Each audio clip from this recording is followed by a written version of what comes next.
Okay, finding server. We are connected to server. Awesome source. So what I'm hearing is Lieutenant Commander Hopkins and Ensign Lily Tavish. Oh no, I'm going back to Starfleet Academy apparently. Trust me, it don't work. I think the two of you afterwards are going to probably end up having to re-enroll. In any case, before we get cracking, let's just check. Everybody seems to be signed into Foundry Forge and can actually access their characters' sheets and stuff. Just to prove that your connections are stable. Yep. Nice. Yep. Everybody who wants to are connected to Sirenscape and can hear something. Yep. Yep. Spiffing. In that case, before we go much further, I'm going to do the usual thing and turn off the ship rumble, turn off the intro theme, and zip us very quickly over to the intro video so that we can get cracking with things immediately. So we'll see you in a minute or so, folks.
Hello folks, and welcome to the continuing adventures of the USS Combs, and with me, as usual, are the intrepid crew of the Combs. Welcome along, guys and gals.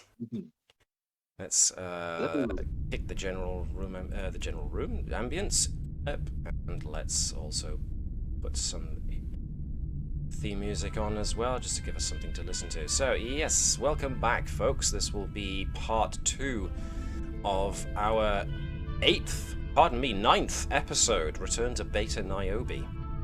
We'll be getting back into the summary of what happened last time in a few moments, but first, our usual plugs. So we're going to start with Mr. Powell, because I see you have a new video up on the Utter Crisp. Hello, I do. Yes, I just released a video, sort of some of my personal highlights from the Steam Autumn Sale.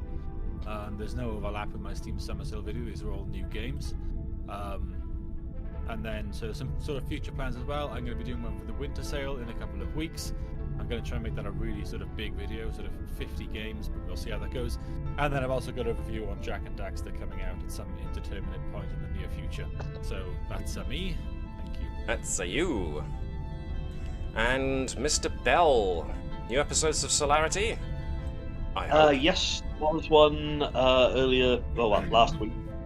So there'll be another one up in the next week. Episode 12, I think we're on now. So yeah, we're kind of getting about 3/4 of the way through. I do have some more projects I'm part of, but I am not saying anything other than that. Man, you can't tease me like that, Chris. I know. Terrible. But at the moment I'm kind of winding down towards Christmas. I've got a Comic-Con coming up. Ah, yes.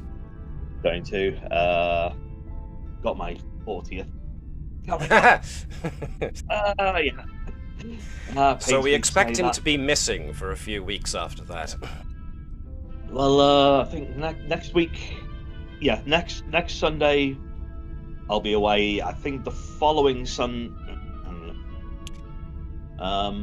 Yes, December is likely to be quite disruptive, so we will We'll get on to Yeah. what our schedule is going to be at a later point, so hopefully we can finish this tonight then, today I should say, if we can. So, let's move to the quick plugs that I was going to be doing, or the single quick plug. Once again, supporting BBC Children in Need is the Doctor Who Mega Bundle on Humble Bundle, which contains not only books, but also Big Finish audio productions and a whacking great collection of Cubicle 7's Doctor Who Adventures in Time and Space role-playing game. So if you haven't got it already, then consider it, because it gives it to charity, and there's a huge amount of stuff here. I mean, oh blimey. In any case, those are the quick plugs done. Unless anybody else has got anything they want to plug in particular, then we will move on. So, let's see. Part 1 of Return to Beta Niobe was that the crew of the Combs have been assigned by Admiral Stoker to investigate an area of what used to be Federation space known as Beta Niobe, which is where a race known as the Sarpedon, or a people known as the Sarpedons, disappeared over 100 years ago by projecting themselves back into their own history in order to save themselves from their system's star-going supernova. Admiral Stoker believes that there may be a connection between the time travel technology that the Sarpedons used to save themselves and the technology of the ancient aliens society that you've been coming across a lot of signs of in the Shackleton Expanse. Stoker is so geared up for this that she is accompanying you personally, and as such has actually gone out with the away team into the asteroid-strewn ruins of the Beta Niobe system. The star didn't so much collapse into a black hole as it became a neutron star, which is still pretty dangerous stuff. So the Combs at this present moment in time is keeping its distance at the edge of the asteroid field and a safe distance away from the intense gravitational pull of the gravitational forces, I should say, of the neutron star. So we have the away team in a shuttle, which I believe consists of our Chief Science Officer, Lieutenant Gerkow, our Chief Engineer, Lieutenant Tavish, and our Operations Officer, Lieutenant Phlesc, all accompanying the Admiral. And you have found what look to be very, very similar, if not practically identical, 5-sided monoliths within the planetary wreckage, and on orders from the Admiral have started activating them and finding that something is definitely powering up as you do. Now, at least one of the away team has had kind of like a flash of seeing some kind of enormous spatial rift open up in the middle of the system, but it was just a brief flash. Meanwhile, those left on board of the Combs themselves are having to deal with the fact that there seems to be an intruder moving about the interior of the ship. Somebody came in maybe on the lowest deck by coming in through the outer hull in the antimatter storage, and has since been moving up to the ship. You've discovered that the forward tractor beams have been disabled, and you have eventually tracked down the interloper to the inside of deck... Where were we? Which deck? Which deck? We are now on deck 7, which is access to a number of things, not the least of which is what's on deck 7. Auxiliary computer core, the upper cargo bays, the labs, escape pod access, thruster access, the deuterium tankage, the warp core injector access as well. So lots of important stuff on deck 7. What they're here for, who they are, remains to be seen. But the last thing that happened at the end of the previous session was that Commander Hopkins and Lieutenant Garrow, being followed by Dr. Stott, managed to discover the intruder inside of one of the rooms on deck 7. And their comment to you was, took you long enough. So, before we get cracking, have I missed anything? Does anybody have any questions or things to remind me about that I have neglected to recall? I'm going to take the silence as a no, Matt. You've covered everything we can remember. So,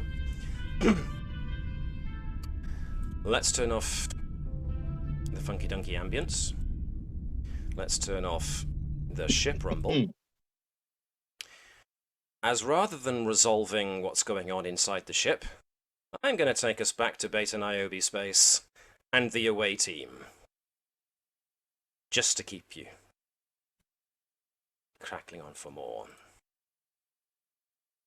There was a sentence there that was meant to make sense. It didn't make sense. I apologize for that. Nevertheless, out in the asteroidal field, if I just unpause the game, we have the away team who have ventured out into the space with the asteroids and have now managed to make landing on their shuttle on another large piece of asteroid, which does indeed appear to have yet another five-sided monolith on it.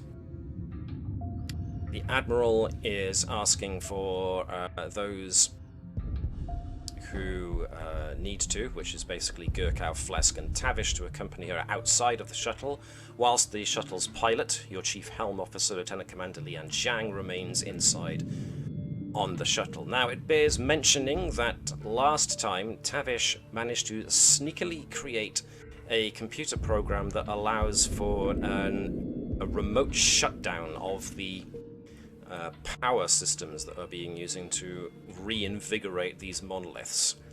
Hasn't been activated yet, but nonetheless, Admiral Stoker requests the presence of Gerkow and Phlesc and Tavish to bring out a portable power pack in order to do what you did on the other asteroid, which is to power up the monolith. So, you've already done it, so unless there's anything specific you guys are looking to do, I'm going to assume that this part goes off without a hitch. Yes, Dave? Tavish, again, will say, can we... shouldn't we be studying these instead of trying to power them up, Mom? That's all well and good, Lieutenant Tavish, but whilst they're inert, we have no idea what they do. Therefore, powering them up allows us to study them. One follows the other.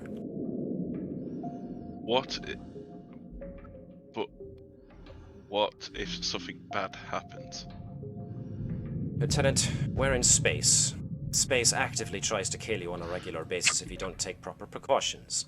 The mere act of exploration in space is inherent with risks.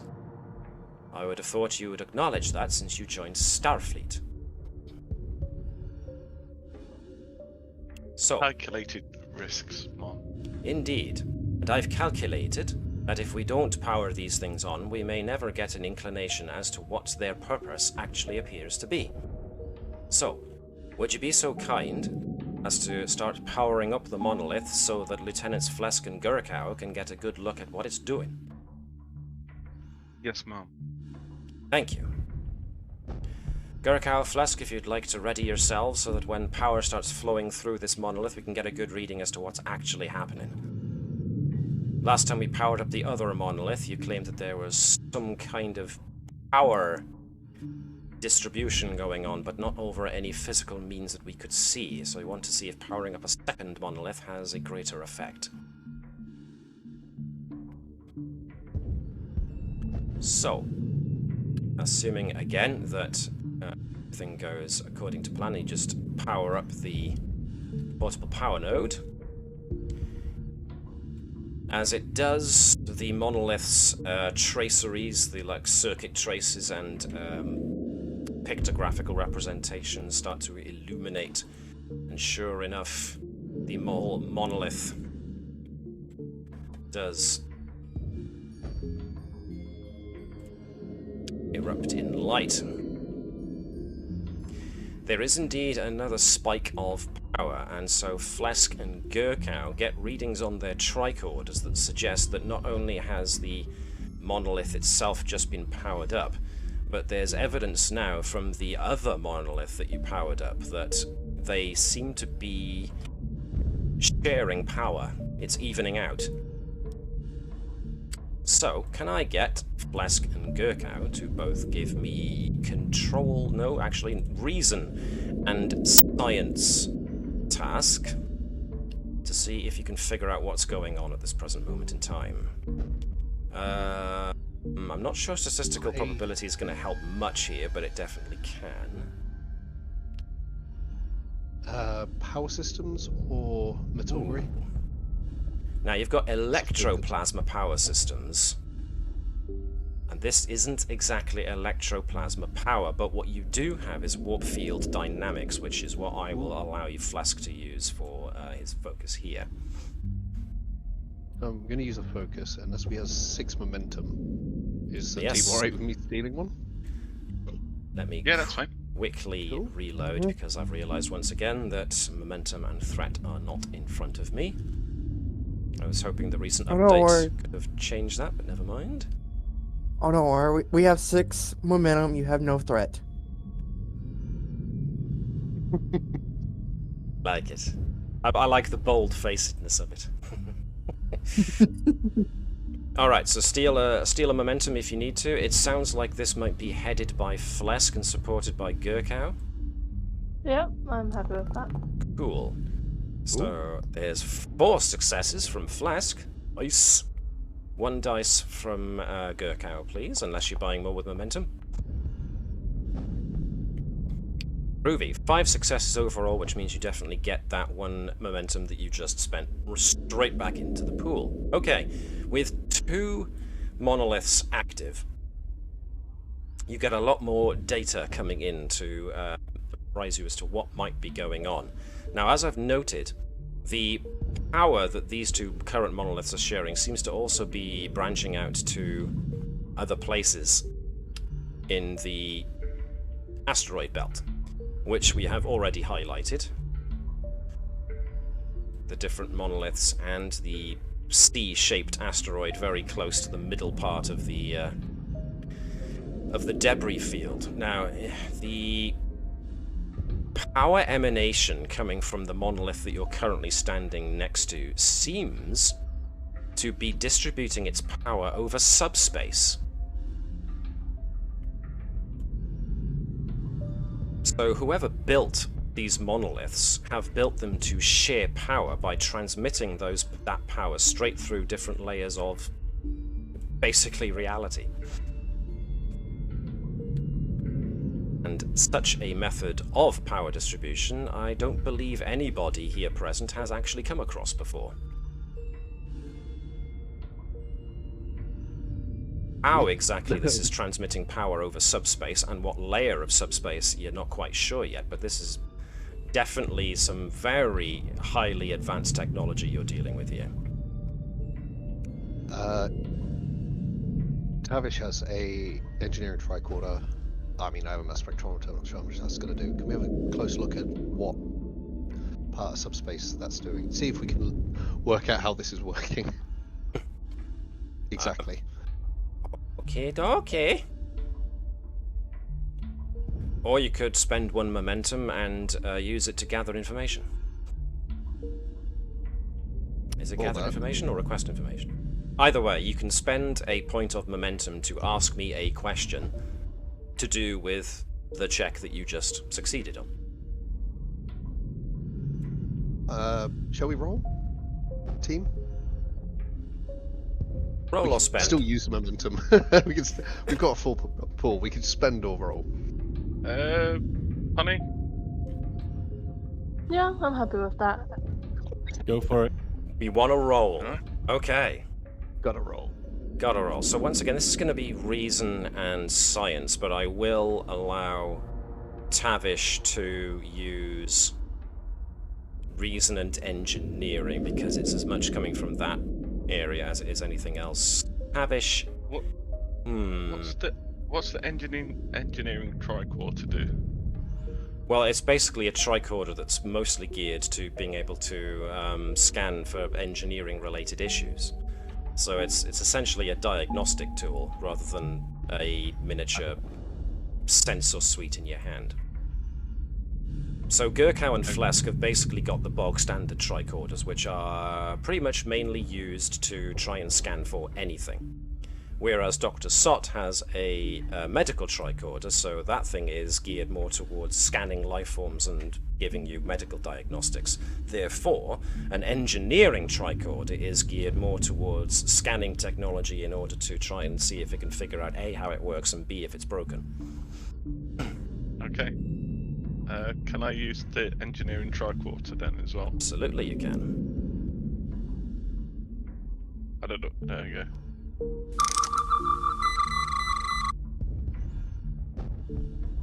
So, yes, engineering tricorder. Compared to a standard tricorder, it reduces difficulty of attempts to locate energy sources, diagnose problems with technological devices, but has half the range of a standard tricorder.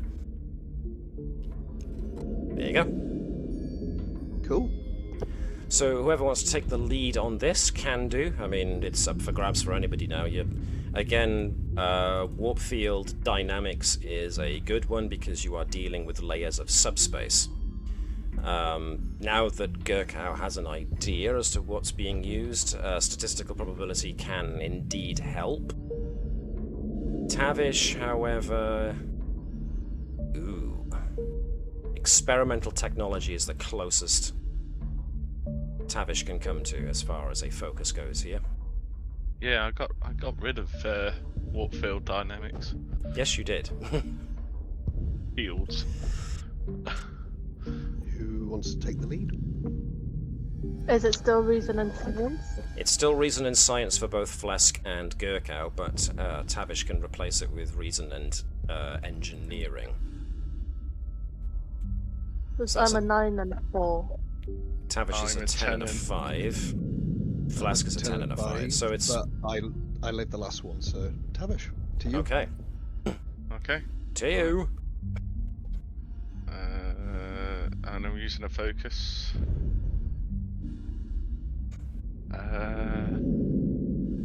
Okay, I'll just roll 2 dice. Yeah. Tavish rolls 2. Gerkow and Phlesc roll 1 apiece, and I've lost those pools again.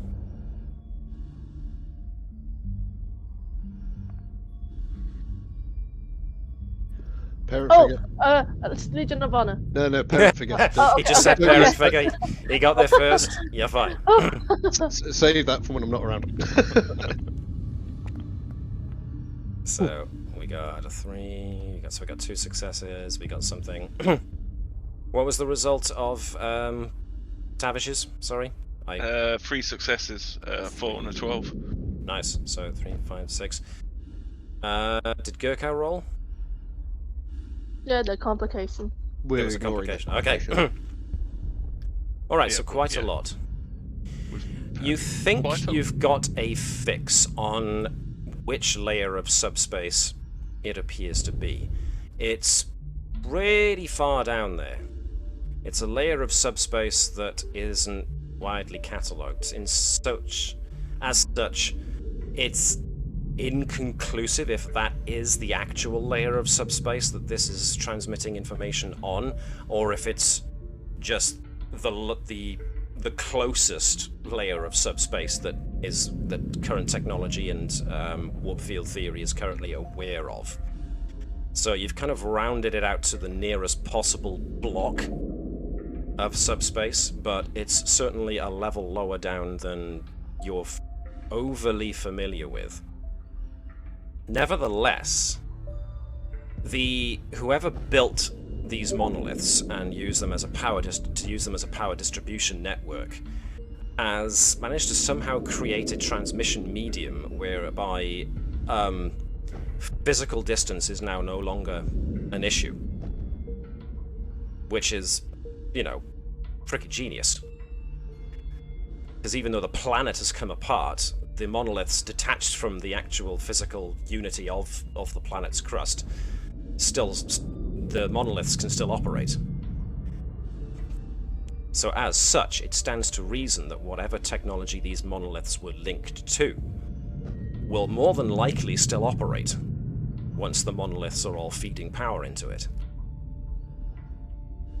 Tracing the path of the power, as I've already mentioned, leads you to the other 3 areas, and with this knowledge, which I assume since you're having to share this knowledge with each other means that Stoker is picking up on also picking up on what's going on, so Stoker is now even more keen to fire up the other monoliths in order to see what it is they actually activate and whether or not it's the the Atavacron that the Sarpedons used, or if it's something else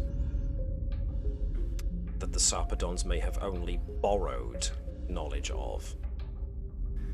So, with that in mind, Stoker is keen to get on and press on to the other monoliths and power them up.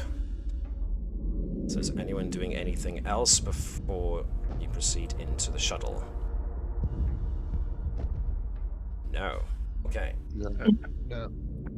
So, everyone gets back on the shuttle, and the shuttle is getting ready to make for the next monolith. In the meantime, let us move back to the ship. Give us our familiar ship rumble. And we will get ourselves back to Deck 7? Deck 7. So, Hopkins and Gerkow have just opened that door and have confronted the infiltrator, who is clad from head to foot in an all-enclosing kind of EV suit, combat suit. It's not entirely obvious what it is, but it's entirely enclosed, not allowing you to see who's inside. So as you all close in together, the infiltrator kind of holds their hands up in the air in a kind of supplication gesture. I am going to roll randomly for this. So 1 to 2 it's Gerkow, 3 to 4 it's Hopkins, 5 to 6 it's Stott. What was that? That was a 4. Hopkins. Trasa gets a momentary flash happen in her senses, and all of a sudden she finds herself still in the same corridor that you're in, but the infiltrator pushes forward their palms and a great big blinding flash erupts from them, dazzling Stott, Gerkow and Hopkins. All of a sudden there's the bark of a phaser, and Hopkins finds herself struck from her feet by the shot of some kind of particle weapon set to stun. And just as Hopkins lands on the floor, feeling the stun effect wash over her senses, she sees the infiltrator in their full suit manage to charge off over your prone forms into the Jeffries tube. And then, with another flash, you're brought straight back to where you just were.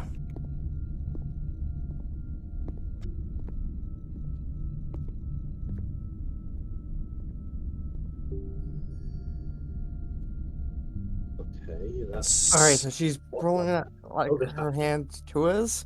Yep.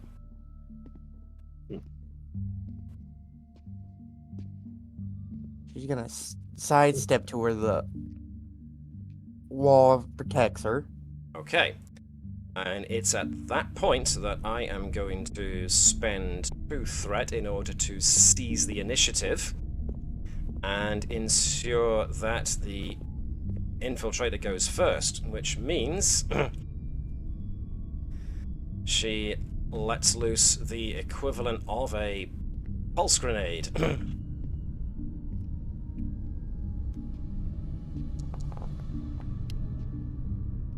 2 successes, but because you stepped off to one side, I'm going to say that it's only Gerkow and Sott that get this.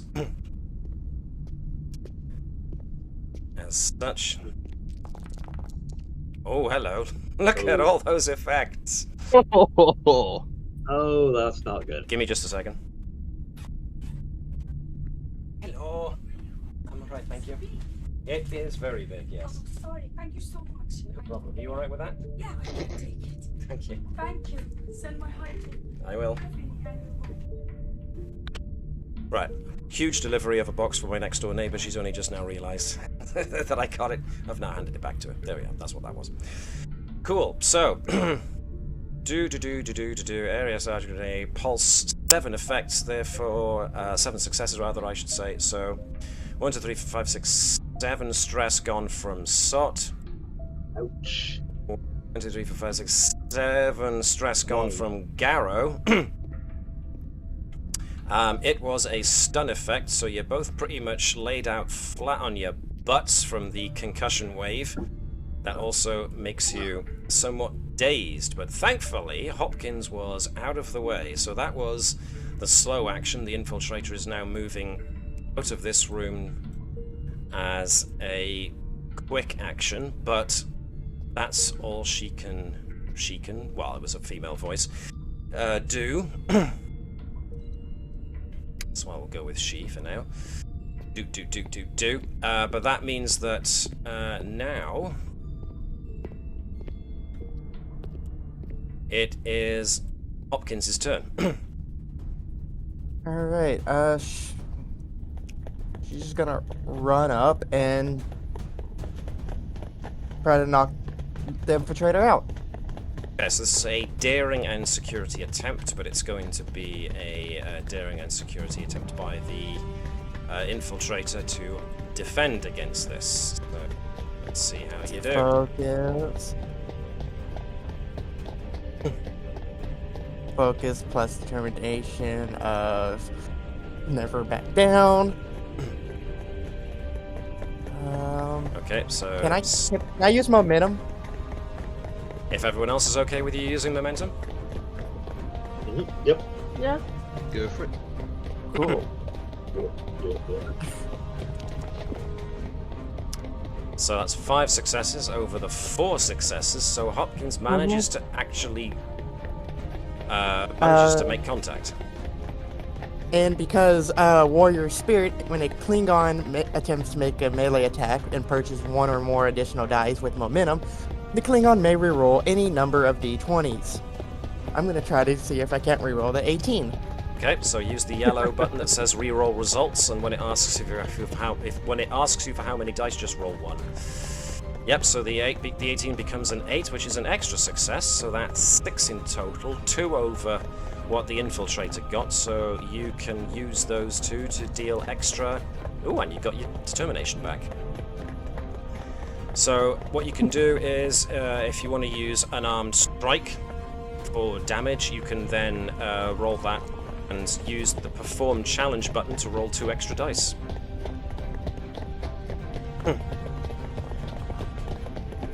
Okay, so you scored 5 successes, 3 effects. The 5 successes are knocked down to 3, and therefore you take stress and manage to you inflict stress, I should say, and manage to knock down the infiltrator, which means that because of the stun pulse grenade, Garrow and Sot unfortunately lose their actions this turn, but now we wind through to round 2, which means that Hopkins can go again if she wants, or Garrow or Sot can go first. It's up to you. Hopkins smash. Okay, I will take that as Hopkins goes next. So the infiltrator has been knocked down. What would Hopkins like to do?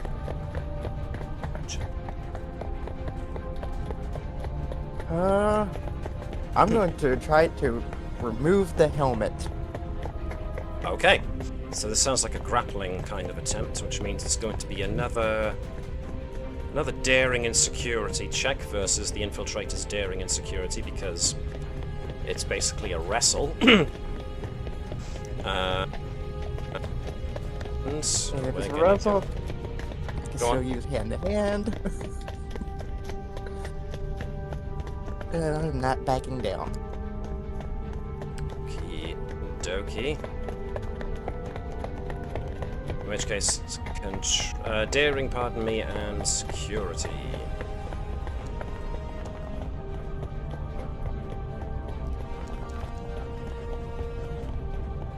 Your 3 successes versus the infiltrator's 5 successes. So as Hopkins tries to wrestle for the catch on the on the helmet, the infiltrator actually gut kicks her backwards, inflicting 2 stress and knocking Hopkins on her butt. Oh, pardon me, I didn't roll for unarmed. So 4 successes. Sorry, 4 stress. So Hopkins is now on the floor as well. Hopkins did use a slow action to try and wrestle the helmet off.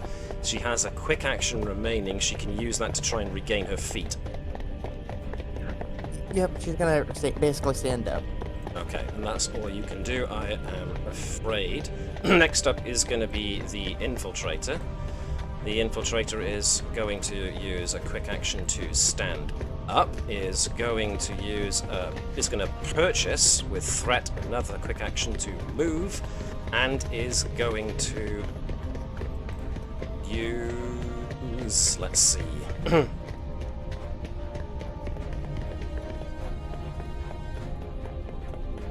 Have to be the Neuroblaster,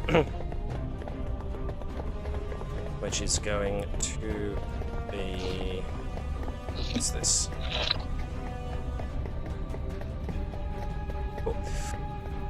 So we are going to do that and that to see if we can shoot Hopkins with a stun. We get 2, which is exactly all what we need.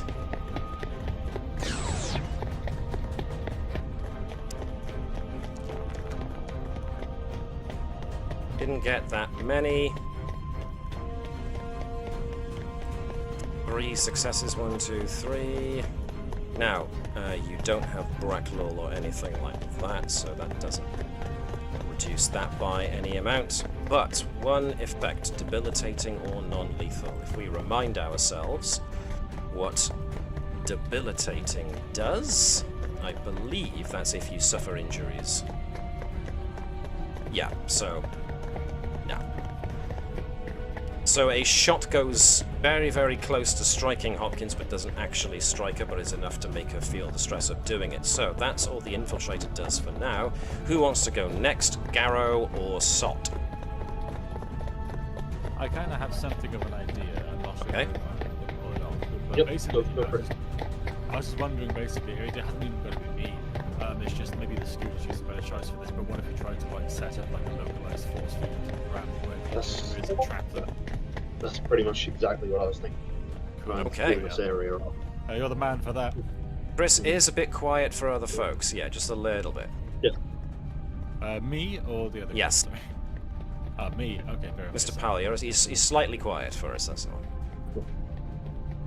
Is that any better? That's much better, thank you. There we go. Yeah, thank you. Hang We on, want to hear there we your go. voice, Chris. You're important to us. Thanks, man. Alright, so Garrow. Sot can use a quick action to regain his feet.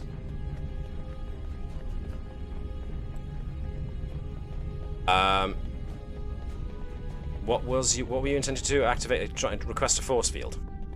Yes, basically. Although, as I say, I'm happy to give that to Garrow if it makes more sense. Well, you know, Dr. Sot's got authorization to do such things as well. Cool. Yeah, go on then. So, let's see. I'll if needs be. Saying something like computer raise force field on Jeffrey's tube, yeah, Jeffrey's tube access on deck 7, is actually quite a quick action, so you can buy that quick action with momentum. And you'd still have your slow action to do something with if you wanted Yeah, to. let's do it. Let's Okay. do it. Cool. So, saying computer raise force field, security force field, you hear the familiar boop of a force field activating. You do see the infiltrator's helmet kind of snap upwards to see that, you know, they've noticed that the force field has engaged as well. So what would Sot like to do with his slow action? Fantastic question. Well, my first thought when I saw this person was, give him a scan if I'm able to. A good old scan. Sure. Yeah.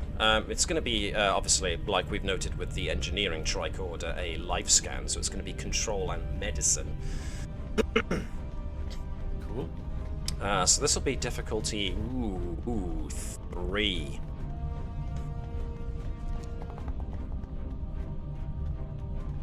And you got 1. Okay, so what you notice is that as Sot pulls out the tricorder and starts scanning, the tricorder registers no life form. It thinks basically you're scanning empty air, but that can't be true because you can see somebody right in front of you, so it suggests 2 possibilities. Well, 3 possibilities, but the third one's a bit unlikely. 1, this is actually a robot. 2, they've got some means of masking their life signs. Or 3, the thing does not register as a life form in any sense that you currently understand.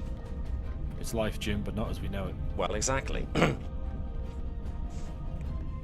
need to subdue them somehow to actually get proper reading on it. Speaking of, that's all Sot can do for now, so let's move on to Garrow, who can pick himself up. Yep, so I'm going to pick myself up. So that's I'm going to quick move action. up. Yeah, I'm going to move up to Sot.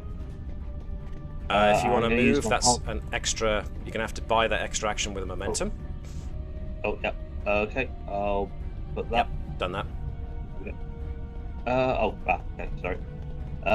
Right, I'm going to use my combat medic ability on Dr. Stock because he's looking a little bit shaky. Thanks, here. man. Yes, it may spend 1 momentum to cause the recipient to regain points of stress equal to your medicine discipline, which means you've got to spend an extra point of momentum. Sorry about this. Yeah, there we go. No, it's all good. Which means that Dr. Sot now regains 3 stress. Very nice. There we go. Very good. Okay. I think that's pretty much all I can do at this point. Yeah, you've bought quite a few extra stuff there, but yeah, Sot's looking a lot better. Yeah. Which brings us around to round 3. Which one of you guys wants to go first?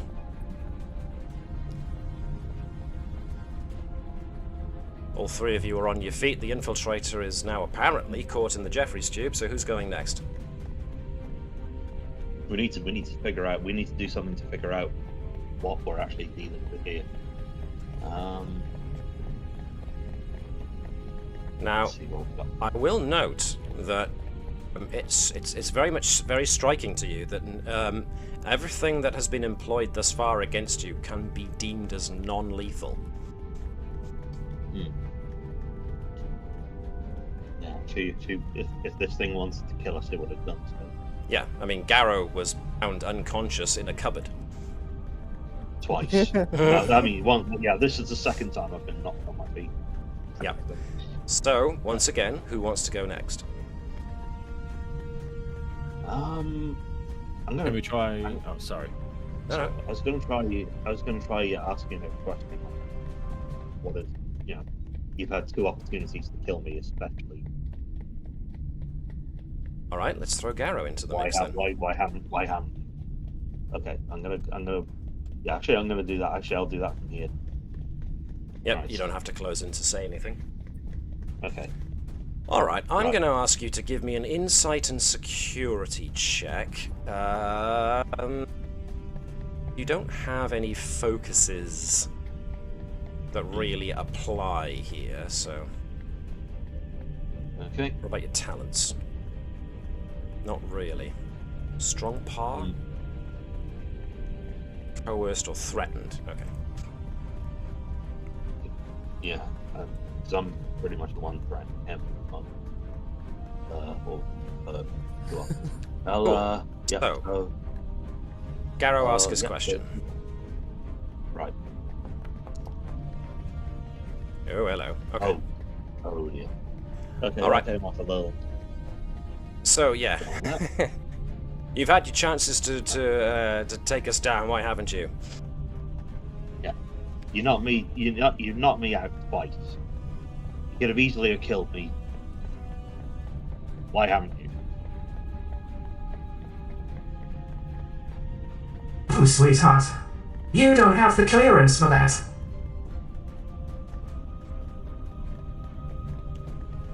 So that's Gerkow. Infiltrator goes next. Right, let me see. You've closed off the area, so let's see. Moves back to here. Buys another quick action with a point of threat, whereupon something pulls some kind of device from the forearm mounting on the left arm and kind of slaps it up against a console close to where the force field is, and is going to spend a slow action doing the following. Oh, I am going to spend a point of determination to re-roll that. 20. It was almost a 20 again, but it rolled over onto an 8. 8 and a 9, 2 successes. As you watch, the little device that the infiltrator put up against the force field glows brightly and then seems to channel a power surge into the force field generators, which makes the security field wink out.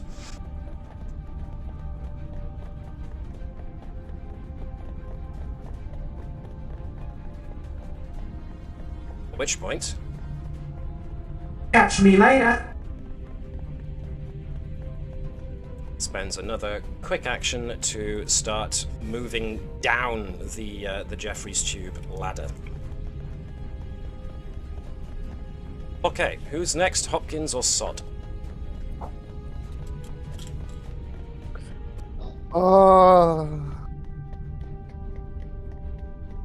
She's going down, right? She's going down, yes. I got a very bad idea.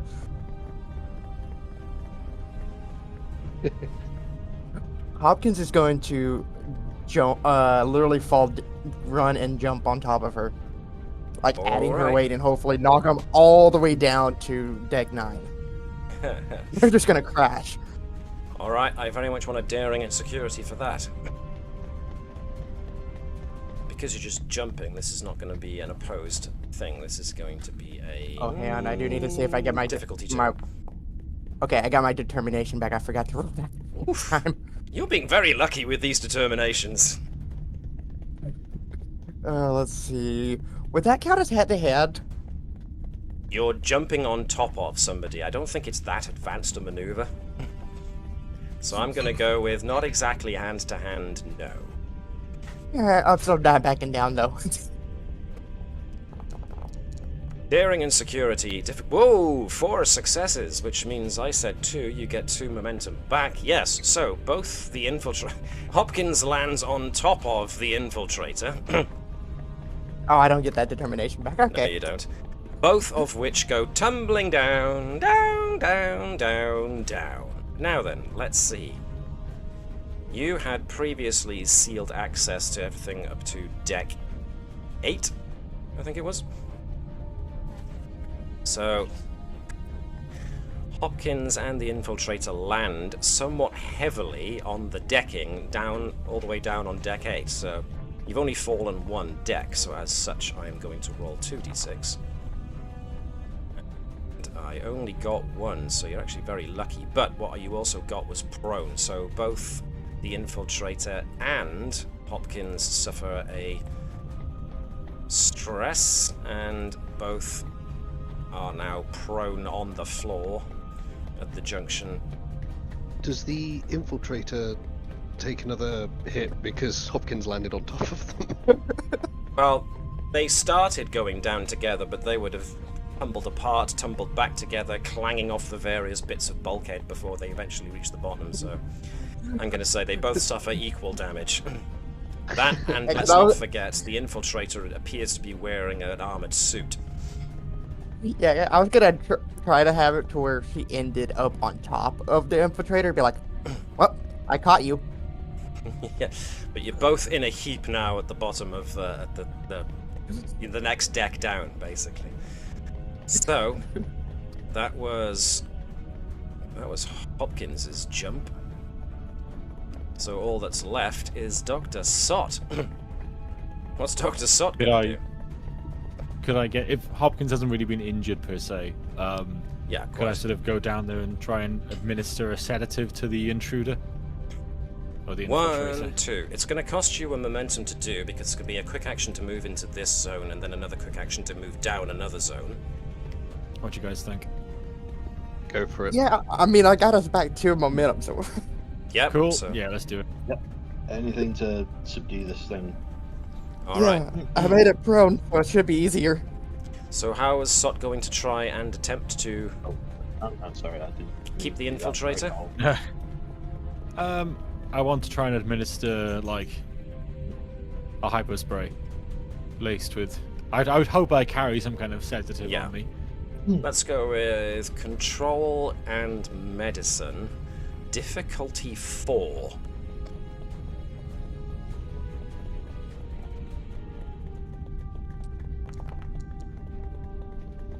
One success. Right.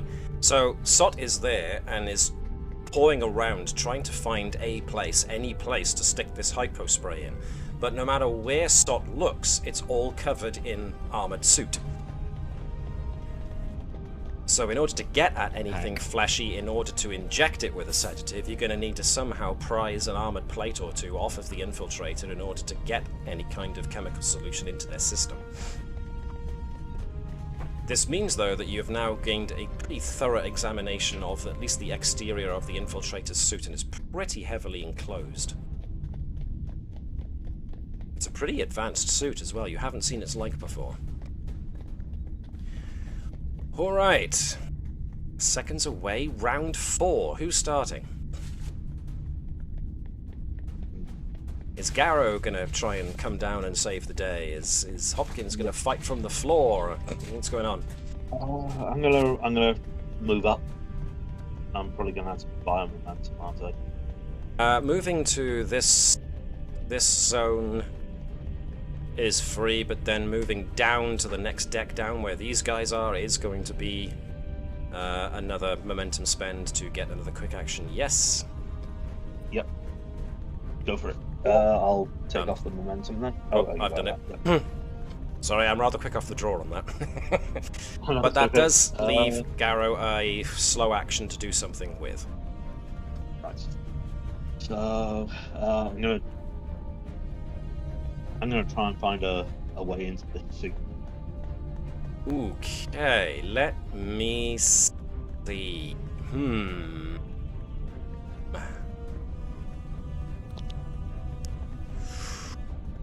This is gonna be... Let's make this control and security. Control.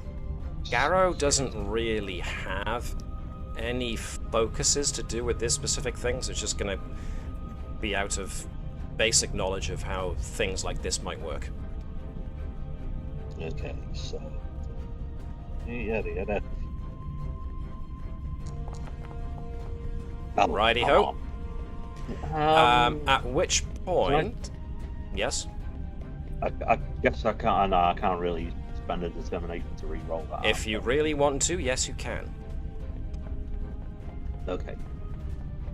Form task. Have an exit strategy, I suppose, might apply here. So, Yep. So yeah. where it says the gonna yellow re-roll that. reroll results... Okay, so it's not a success, but it's not a complication, so you get one success. Garrow is looking around for any kind of clasp that'll help take the helmet off, because you've got to imagine nobody puts themselves inside an armored suit unless they've got a way to get out of it. Or unless, of course, they're entirely a robot, in which case they don't need to take anything off because it's part of them. But nonetheless, Garrow is fumbling around trying to look for any kind of switch that'll let you open a module on the suit. And Garrow thinks he's found it when all of us, as he grabs the clasp, he gets an electric shock. Luckily, doesn't take. That doesn't make any sense. That's a 4 and a 3. Okay, no, I rolled. I'll take the result. So the result shocks Garrow. Puts a tingling through his hands and a slight numbness in his arms, but other than that, doesn't have any definite harmful side effects. But it seems that there was some kind of anti-tamper device also put onto the infiltrator's suit to stop people from just plain old opening up the helmet. Which means it's now the infiltrator's go. The infiltrator has to get up. You guys, not making it easy. I like that, thank you, Mark. Let's see, already used a quick action move to get up, so it's gonna have to be... You guys are gonna have to take another stun pulse. What can I use? Small arms weapons. I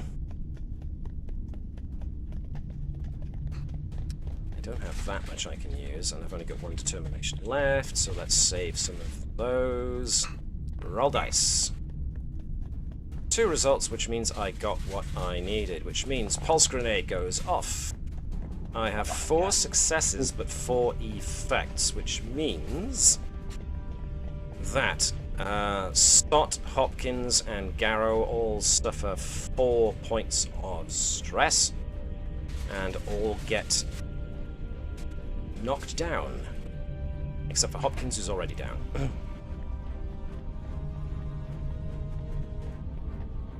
So Garrow 4 stress goes down to 4. Stott 4 stress goes down to 0. Sott is unconscious.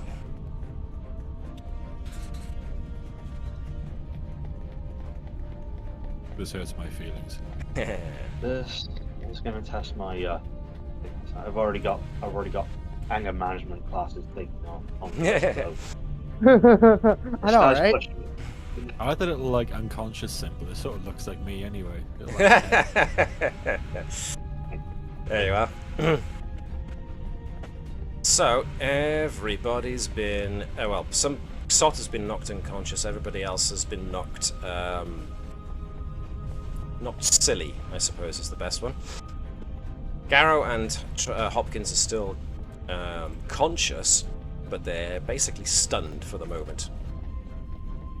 But Hopkins and Sott, well, not Sott, because Sott's unconscious, so it's basically Hopkins has got something that she can try and do.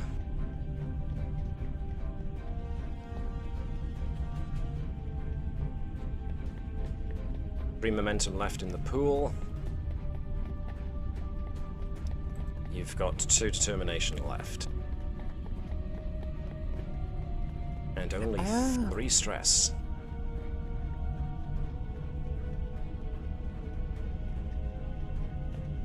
Did we see which way she went? She's still currently in the same room as you. Okay.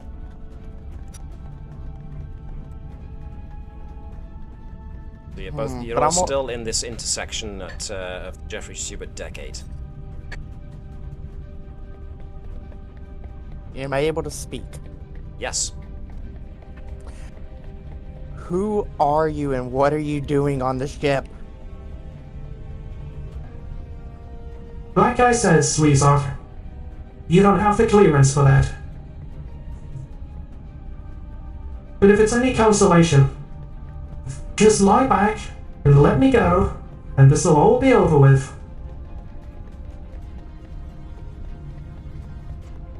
What do you mean the first officer of the ship doesn't have clearance? You don't have clearance. Toodles.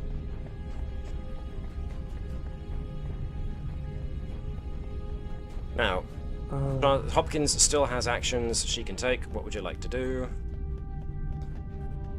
I'm gonna try to... Can I try to trip her as she, if she tries to leave? It's another daring and security attempt.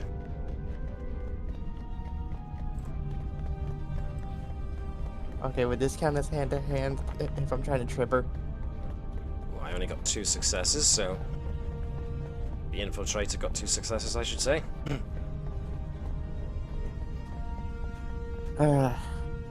Definitely not backing down. Okay. Yeah.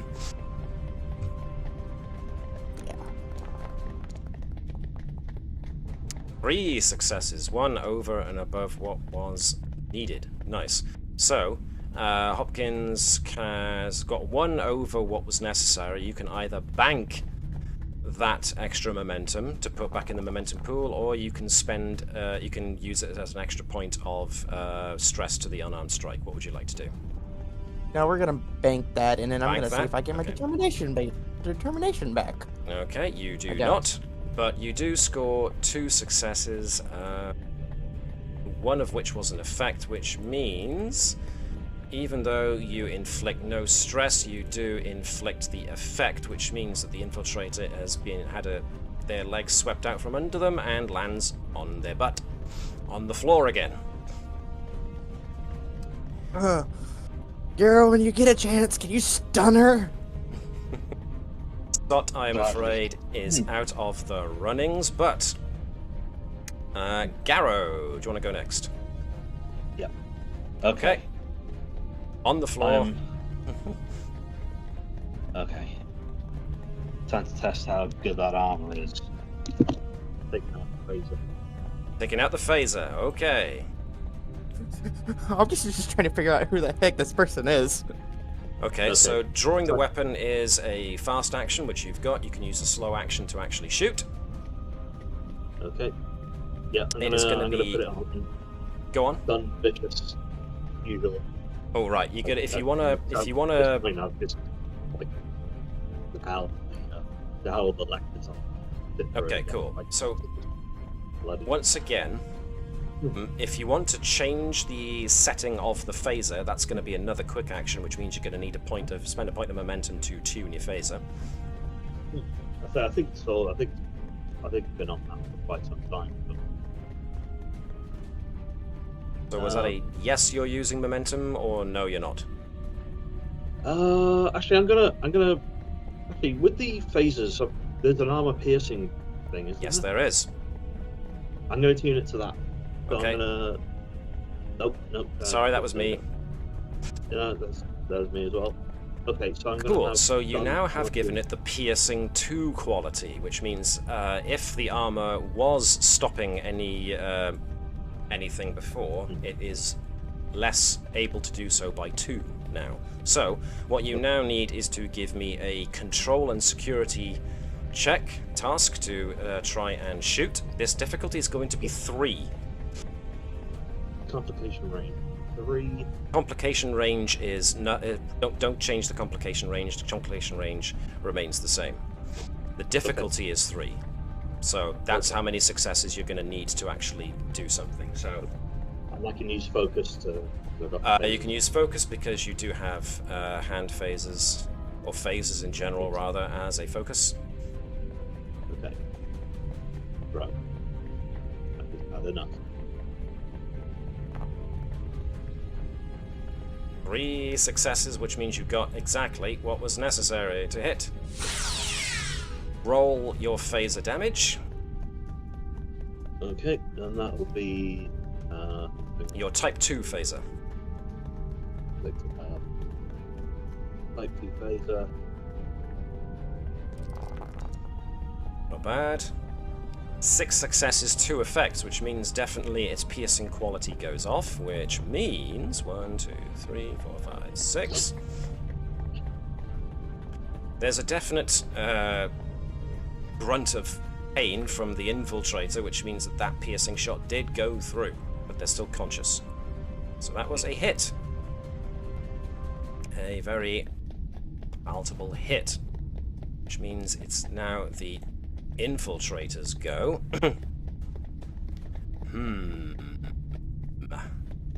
One just shot, one's unconscious, and one is wrestling this to the ground. Let's go ground combat with Hopkins to try and take this one out. Daring and security, pretty please, from Hopkins. If she's wrestling, I could use hand-to-hand now, right? Yes, you can. Yes, you can. Plus my determination, because I am not backing down. 5 successes over the 3 that I got, so that's 2 over and above. So once again, you have the option of... Ooh, well done. You have the option of banking one or both of those extra... Or you can bank one and add 1 to damage, however you want to play this. I'm banking 1 and adding 1 to damage, which Excelente. I'm guessing. Okay, cool. 5 successes and an extra 1 dice. Ooh, so 6 successes and 5 effects. We take away from armor, which means that you actually do 4, which means you incapacitate the infiltrator. After she incapacitates, she's going to take off this stupid helmet. Finally. Let's end that. Girl, can you take care of the doctor?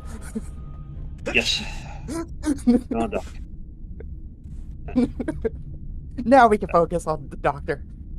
Oh. Okay. Hopkins, the security on deck 8. We have the intruder.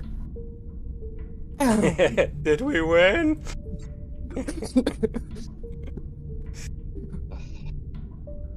I think that's the most action that Dr. Sott has ever seen in person. Even if he was out cold for some of it. Yes, well, he's going to have something of a headache when he wakes up. That'll teach you to tangle with Dr. Sott. Alright, first things first. Let's go with Hopkins trying to take the helmet off of the infiltrator. Can I get a control and security check? I'd say, wouldn't it be a good idea to disarm completely weapons off Well, the thing before? there's that. Garrow does make that, but it looks like Hopkins is going straight for it. There is the sudden fuzz of the anti-tamper going off, and Hopkins takes an extra point of stress from the electroshock that she gets from trying to take the helmet off. Meanwhile, Garrow. Garrow can try and do combat medic again if he wishes to. Yep, I'm going to try and bring Sot back around. Cool. So you spend a point of momentum, and Sot regains 3 stress. Okay, there we go. Thank you. It's okay, we got him. So, security teams tell you that they are on their way, and you will be able to take the infiltrator to wherever you want to take them. So, are we taking them to the brig, to sickbay? What are we doing with them? Definitely gonna disarm them real fast. As far as disarming them, there's a very obvious pistol in a holster on the right hip. So that's easily found. Yep, what about the pulse grenades?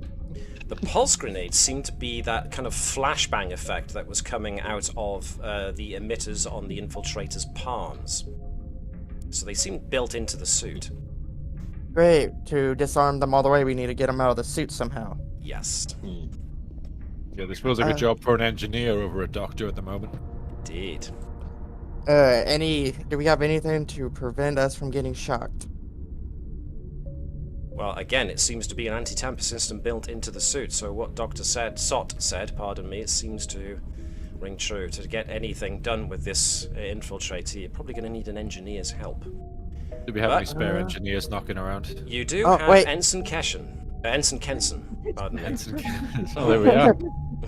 How far away are we from engineering? Let's see. Maybe we should beam them. Oh, Yeah. sorry. I was going to suggest beaming them directly to sickbay and then just, initiate some kind of field there for the time being. Because you can restrain people in sickbay. Yes, you can. Yes, you can. Absolutely. So I say we do that. Wait. And we can get She's gonna look for any more of those devices that she used to disrupt the disruptor field. Again, it was built into the suit's forearm, so if there are any more of those things, it's probably built into the suit. So, I'm also wondering if the EMA should be immune to any kind of anti-tamper system as well. Very clever. Yes, that would not be the worst idea. And plus we can get ourselves patched up as well. Mm. Yeah, Yes. that is true. Ugh. All right, site-to-site transport. Let's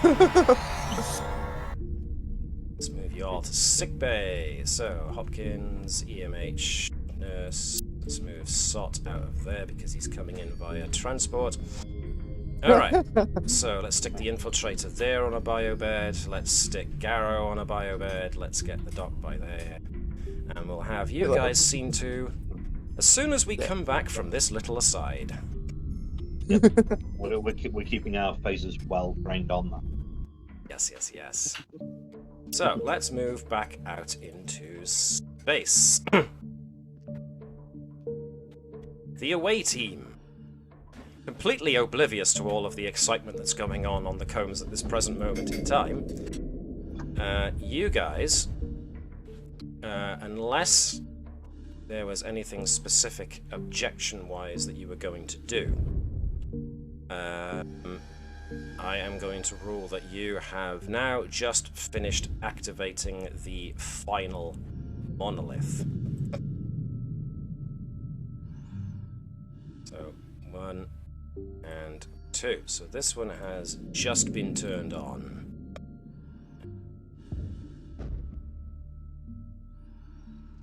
Yes, that means we're going close to the neutron star. So yes, precautions are having to be taken, but at this point in time, what with the pre-preparations you did last time, Lieutenant Commander Lian Zhang had assistance from folks necessary to plot safe courses through the asteroid fields, even getting this close to the neutron star. You're still within safety bounds.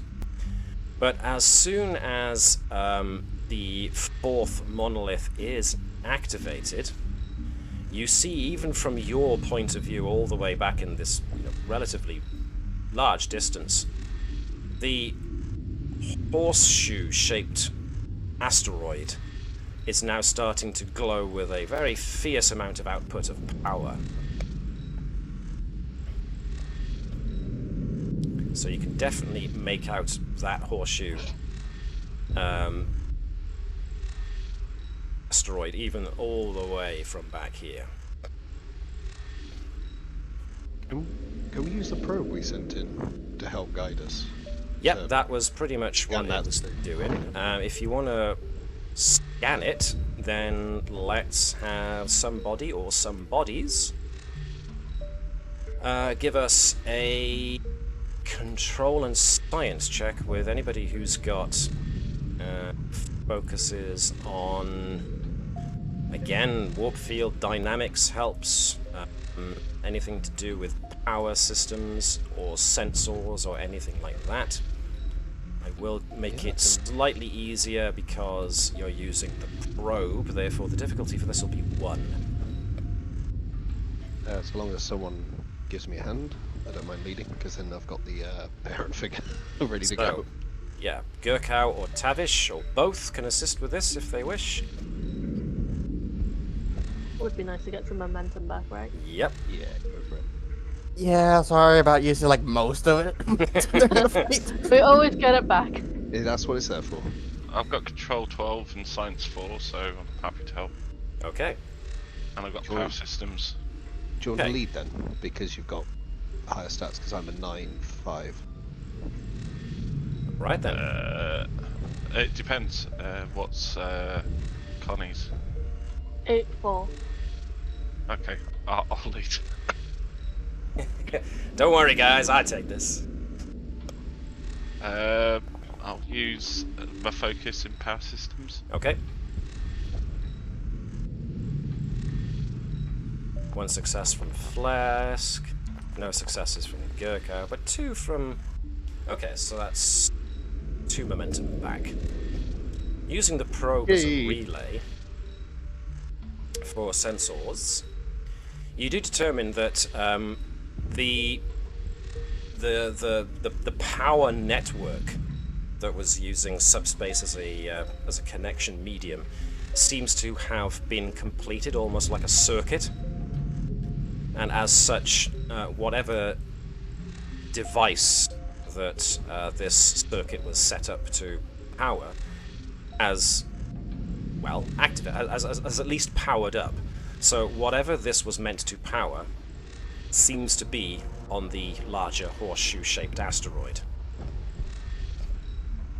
Its current purpose, unknown, but nevertheless, whatever you are looking for to try and determine what device this was powering seems to be over there. Right, let's go over there then.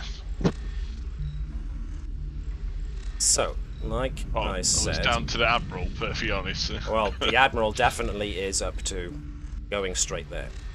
So, being a larger asteroid means there's a lot more space for the shuttle to set down. As such, there's a lot more space for you also to investigate. Nevertheless, on this particular asteroid, there's a lot more evidence of the ruins of a buildings. And of particular note is this rather large, what looked like some kind of facility, almost like a storage library. And as you're looking around, you find an archway. Now, to all intents and purposes, it seems this archway was part of like a doorway or a part of a wall. But the architecture itself is, at first, at odds with what you've discovered this far about this strange ancient alien culture and its architecture. But then you realize that the archway itself is built over something. And there are a few cracks and bits of wear and tear in the archway that show that there is something underneath it. So it appears that, just as Admiral Stoker suspected, in the creation of their Atavacron machine, the Sarpedons did indeed build over or into or onto something that was already there. The storage library, is there anything in there that we can investigate to see if we can learn what this is? Or well, what went on? The library appears to have a number of shelves, which themselves house what look like used to be disk racks. The disks, however, not being securely, well, secured in the event of the massive cataclysm that happens, there's very little evidence of these disks remaining. If they were, it looks like they were about as small as the palm of your hand. Something that small could easily have just floated off into space at this point, since it's been over 100 years since the catastrophe that wiped out this system happened. Nonetheless, in looking for any intact storage media, you do eventually happen upon a piece of technology. Now, I am going to see Atavacron. Actually, I believe it was spelled that way. Let me see if I can find you a pictoire by going to our old friends, Memory Alpha. There it is. Whilst Gerkow and I are getting the Admiral to look at this with us, Tavish can sneak off to the side and put in another one of those emergency shutdowns on this this other asteroid. So you're trying to say, hey, Admiral, isn't this fascinating? Look at this. Look over here. And I want to find out about this as well. And then she's suitably distracted whilst Tavish can give us the final shutdown, emergency shutdown piece. Okay, we'll get to that in just a moment then. We'll deal with Tavish in just a sec. But you should now have seen the image I just sent you, and that's pretty much what you come across. is what looks like some kind of control, not exactly panel, but alcove, I suppose you could call it, worked into a wall that was at least sheltered enough that it's, for the most part, survived being ripped free of the planet. So this definitely seems to suggest some kind of control console, the likes of which at first look pretty primitive and bulky, but the more you look at it, the less you think you know how it works. There definitely appears to be command controls that are reminiscent of maybe inputting coordinates, and there's a viewing screen of sorts which appears to have what do you call it? An input tray, which might be very well where the any and all data disks that may have existed in this library archive may have been able to have been viewed at any particular point in time had you any of these things. Admiral Stoker, being mesmerized by this, is looking over this control console and just going, well, this must be the Atavacron control system. But this isn't what's been powered up. Whatever we activated is not the Atavacron, or at the very least, not the original machine that the Atavacron used as its basis. Gerkow, Phlesc, see if you can get power to this control system, see if we can get any readings as to how it integrated itself. Chronometer. That's an excellent. Yeah, okay, if Gerkow's looking at her chronometer, she is noticing that it's ticking by quite nicely, but every now and again it's that the seconds are going like 10, 11, 12, 12, 11, 13, 14, 15, 16. Every now and again there's a blip. Not much of one, but a flicker of a blip. Meanwhile, Tavish. I believe Phlesc and Gerkow were trying to run interference for Tavish. So, what would Tavish like to attempt? I think Mark was talking about me putting down a Some kind final of device. A shutdown of power. I've been doing that to every single device, haven't I? You've at least programmed a shutoff so that the power packs you used to power up the individual monoliths, you could cut the power to them. So you could at least stop feeding power into the monoliths. Okay, let's... So there's power being fed by the monoliths into something here on this asteroid, to the point where the asteroid itself is glowing with power. But what exactly is now powered and ready is not terribly obvious. That's the thing I want to find out. I kind of want to have a either Tavish doesn't know exactly how this works, so even if she shuts down the rest of the monoliths, Well, it that doesn't necessarily mean shut down this, yes. yes, and this would already have power, so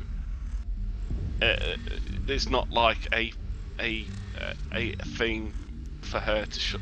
There's no federation like power box. There's no standard for this kind of thing. No. So perfectly honest, I want to find out exactly what it is first before I try and do anything, because All right. Your best bet at this point, you reckon, might be to try and use the engineering tricorder to try and trace where the power is going to. For that, you can then use your power system's focus. So, if you give me a control and... it's an engineering tricorder, so control and engineering. You can try and use that to try and I'm using the word try an awful lot here. You can use that to trace where you think it might be feeding energy into. This is going to be difficulty 2. Okay, I'm going to use a point of determination. I'm going to use free thinker. Ooh, okay. Again. Yes. I think that's it's a really good one for this. I think. Because he's trying to find something out. Is that difficulty 2? You said. Yes, please. Okay. So, a focus. Yep. Focus. Any power systems. Okay. All right. In its most basic sense. Oop, I may have cut out there for a moment. Do we? Sorry. Do we want me to use a momentum? Momentum. Yeah, go for it. We got a full stack. Go for it. Okay, I'll use one momentum.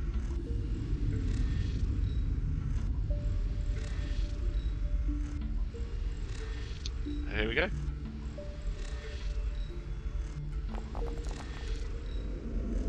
Nice. 5 successes. Cheers whiz.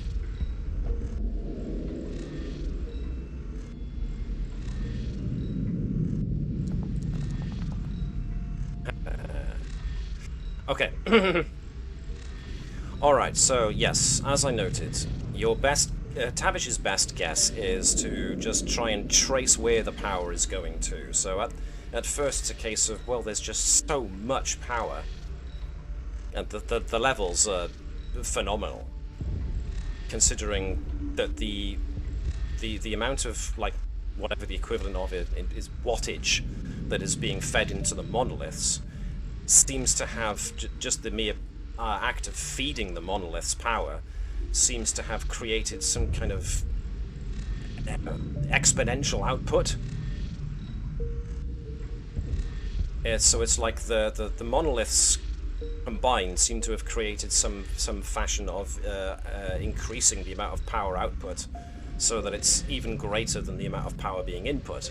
As such, tracing that power, even if you are trying to trace it on subspace layers, there's so much of it that Tavish could easily pick it up, and as soon as you get the right wavelength of energy that you're looking for, you just start following it like breadcrumbs until Tavish comes right up to that archway that we noted earlier. And that's when Tavish notices that there's definitely a glow coming from a crack inside of the Atavacron arch.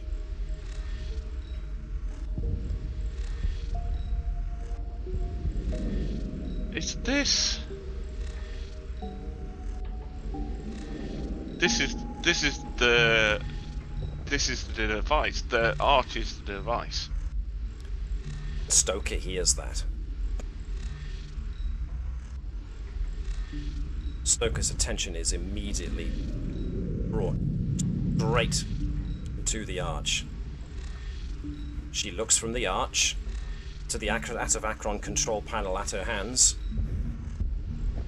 and she seems to be considering something.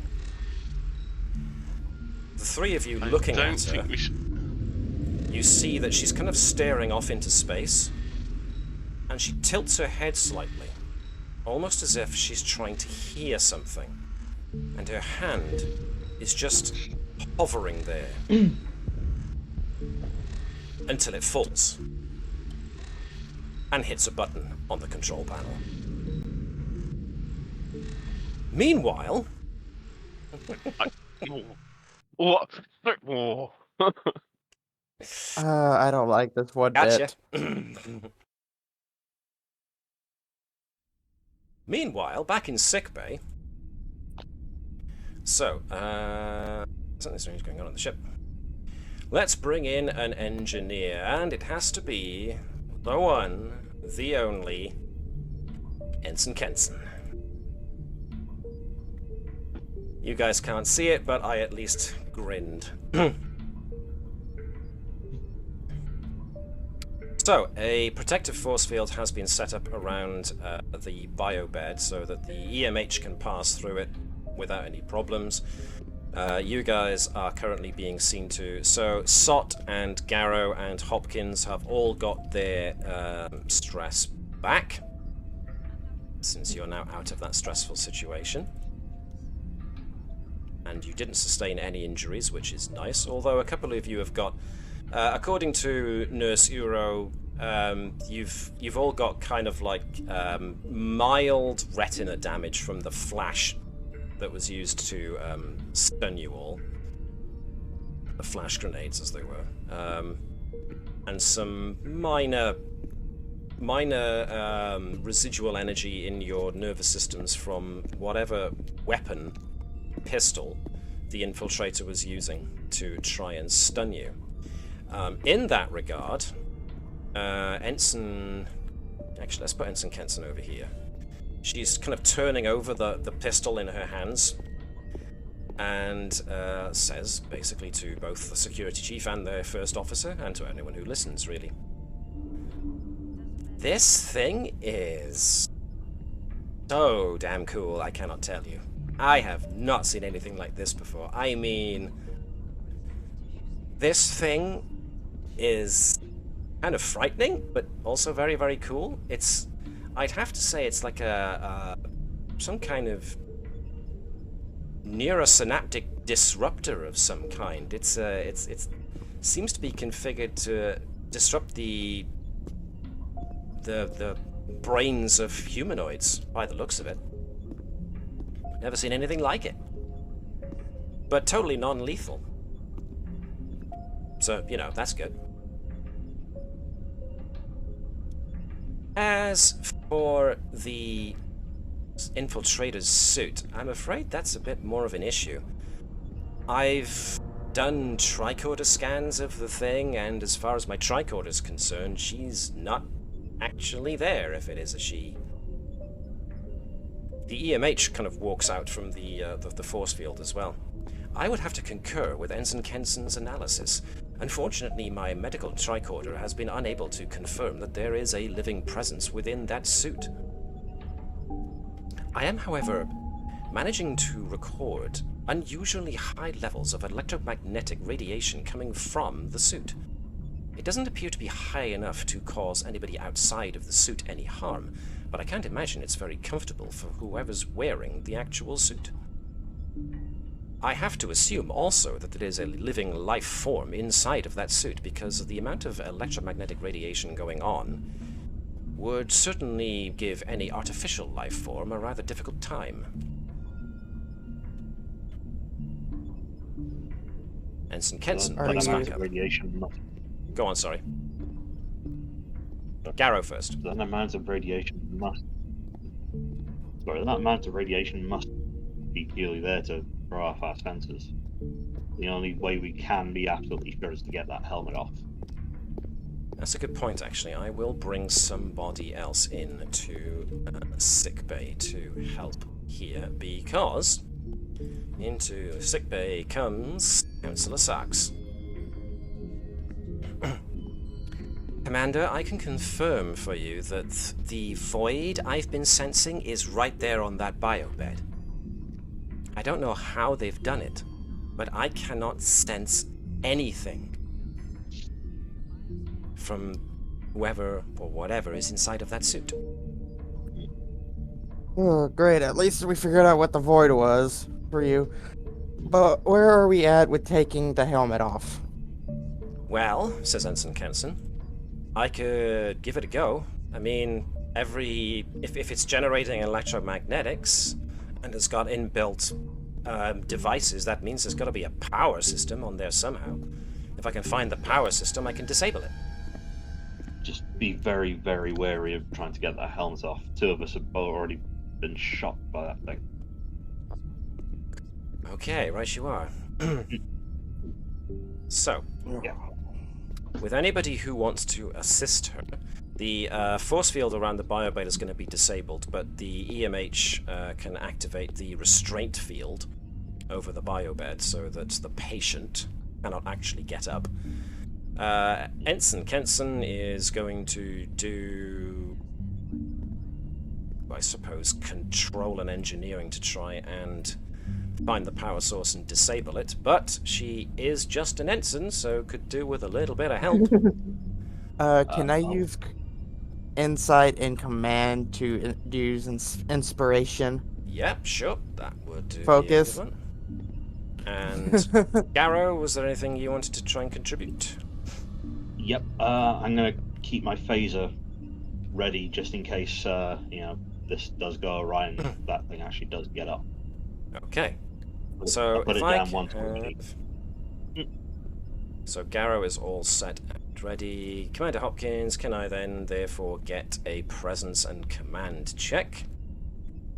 And Chris Powell, do you have access to Ensign Kenson? Bear with me just a second. Bearing with you for just a second. think so, yeah.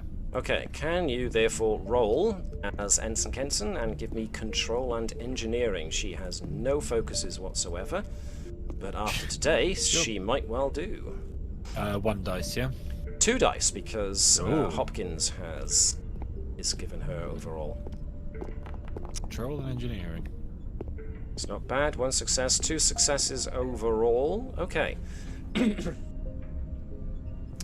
Kenson looks over the thing and, with assistance from the EMH, who can penetrate the restraint fields, turns the infiltrator over on their front to get a look at the back, and Kenson looks over and eventually just goes, "Aha! Now, if that's not the main power source, then my name isn't," and she just basically rips it out. There's a slight spark, and she kind of waves her hand as she obviously got a slight electric shock, but she just kind of waves it off as if it was nothing. But sure enough, she pulls like this power pack out, and you hear a definite decrease in an inaudible hum. And Councillor Sachs suddenly perks up and goes, "Oh, I can now sense them. There's somebody in that suit." Ensign Kenson feels the tension, thank you. Perfect. Alright, and then Hopkins is going to try to remove the helmet, seeing as if anybody's going to get shocked from removing this, it's going to be her. And you've just been showed up by an ensign, so you can't very well Phaser at the ready. have that, can you?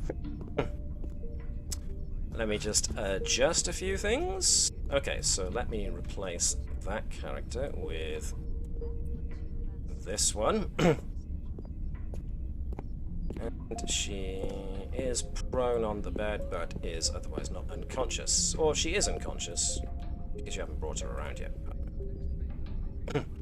So definitely human female underneath the helmet. Would Dr. Sott like to have a look? Or would anybody like to have a look and see what they can decide? I would. Good old-fashioned scan. Somebody leap out from the bio bed. Hooah! You can use a proper sedative now. The doctor is in the house. Control and medicine, please.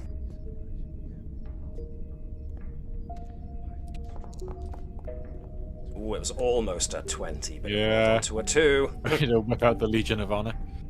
No, that's fine. 1 success, that'll be fine. So, now that the power pack has been removed, the overall interference field that was being thrown up that your medical tricorder couldn't penetrate before has now gone. And this person, whoever they appear to be, definitely within good health. I mean, is suffering the after effects of being battered and beaten around. But of keen interest, that's the wrong phrase, of particular interest to Dr. Sott is the fact that the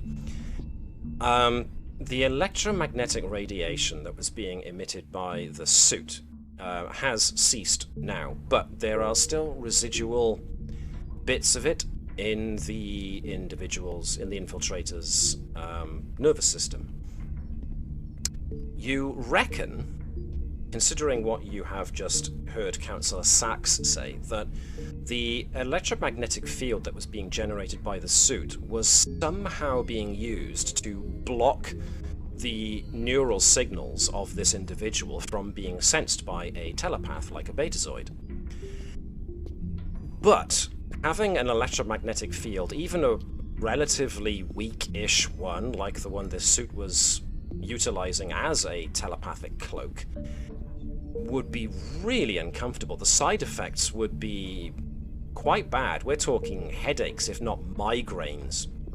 So whoever this person appears to be, they have been putting up with probably one of the worst headaches of their lives, whilst also conducting this mission, whatever they were doing. So, this technology you haven't encountered before, basically telepathic cloak.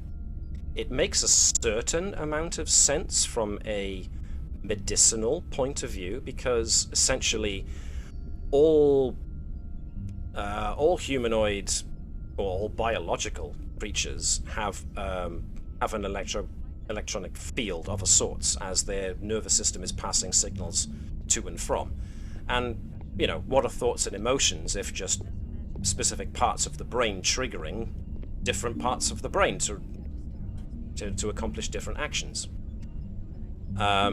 So it stands to reason that telepaths like betazoids would just simply be perceiving the bioelectrical field of a living individual and interpreting it in some fashion in order to read a person's mind or emotions.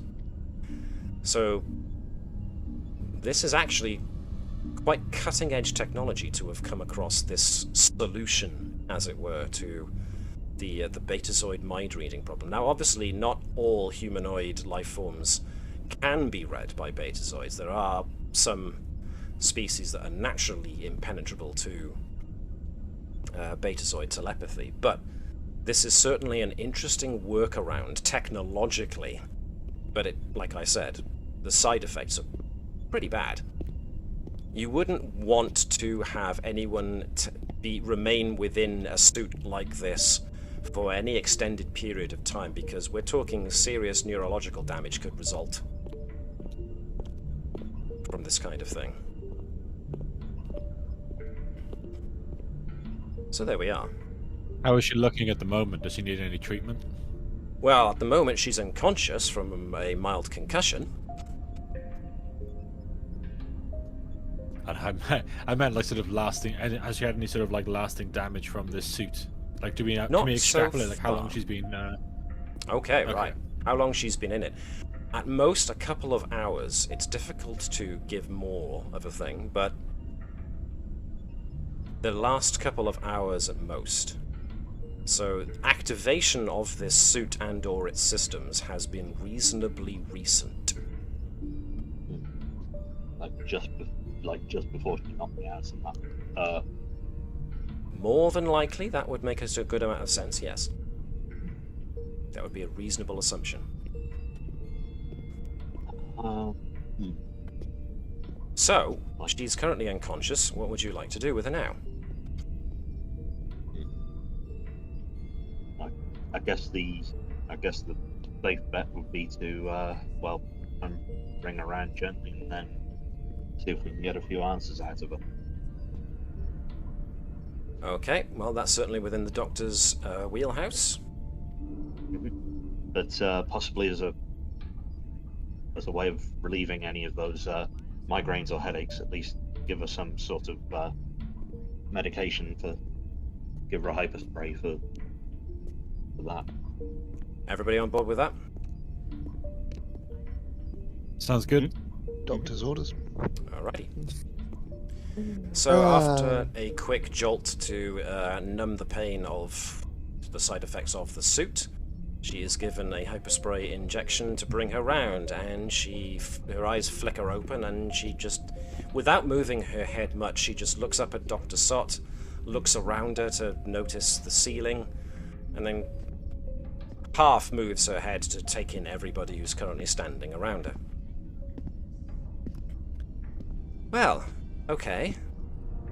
This is a situation.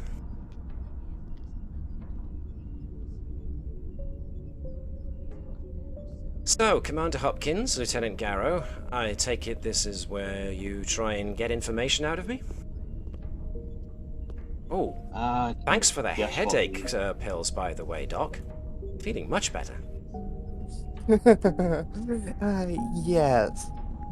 First of all, who are you? Oh, Commander, I told you, it's way above your pay grade. What you should be asking me is why am I here? Honestly, do I have to conduct this interview myself? I'm trying to figure out your name so I don't just call you intruder. All right. You sound like section 31. Section 31 is a myth, my sweet. It was made up as a boogeyman to scare folks like you into actually thinking that, or actually to scare other polities like the Romulans into thinking that there was a nefarious side to Starfleet and the Federation they shouldn't mess with. So, what shall we call you so we can get this interview started? Let's just call me Epsilon. Okay. Now we're gonna get to the part of why you're here. Why do you think I'm here?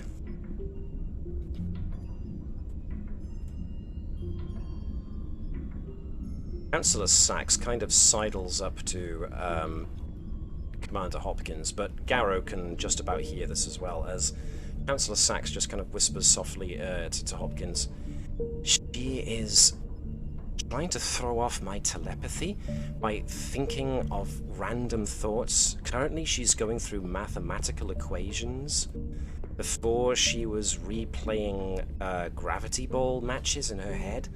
Whoever she is, she's had training on how to throw off telepathic reading.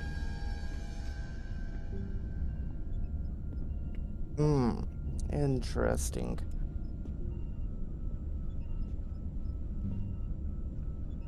Epsilon looks around and goes, I cannot help but notice that the Admiral's not here. You haven't let her go on that spacewalk, have you? Why? Well, why do you think that you should be concerned about the Admiral? How much exactly do you know about Beta Stoker?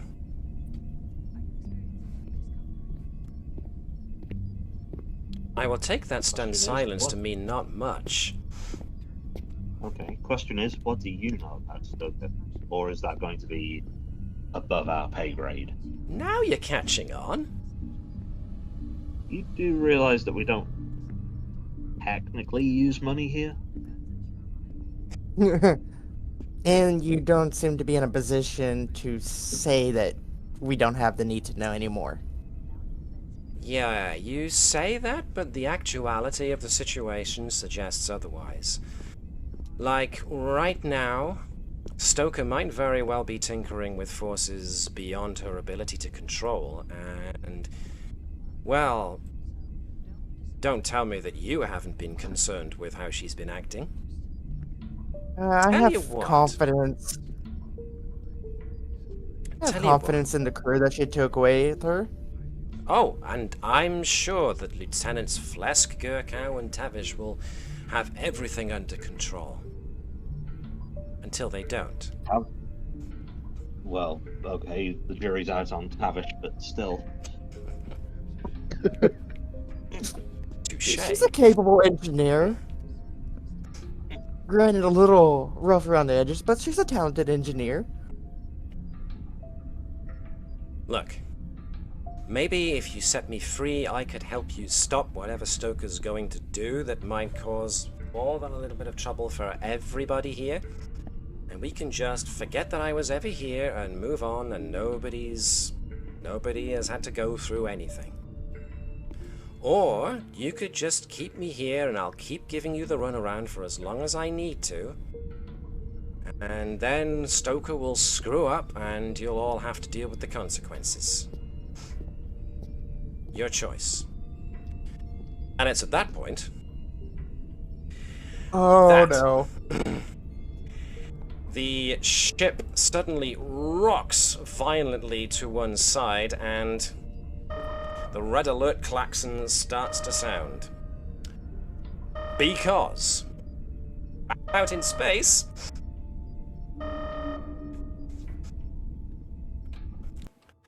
back out in space, Admiral Stoker slapped her hand down on the, give me a second, all the obelisks. Brought her hand down on the Atavacron control system, at which point there's a sudden flash of power, and a ribbon of energy lances out from the Atavacron arch and heads straight towards the star at the center of the system. For a moment, the star simply just absorbs the ribbons of energy going at it. And then the overall light from the star changes. Matt, Yo. using that command. Yes, indeed. I'll get there. Let me. I'm shutting down those monoliths right now.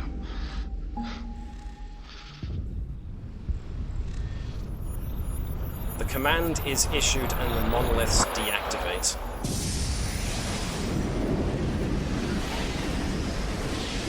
But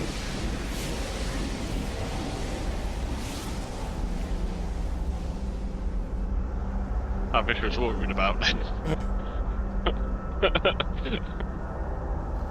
the power necessary to do what it needed to do, or at least as far as what Stoker thought was needed to do, has been unleashed. And even though the power to the monoliths and the Atavacron arch cuts out, it manages to stay on just long enough for a breach in space to open up.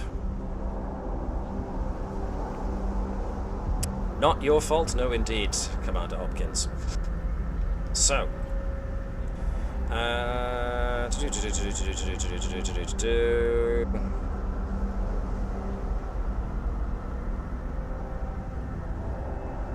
on a second.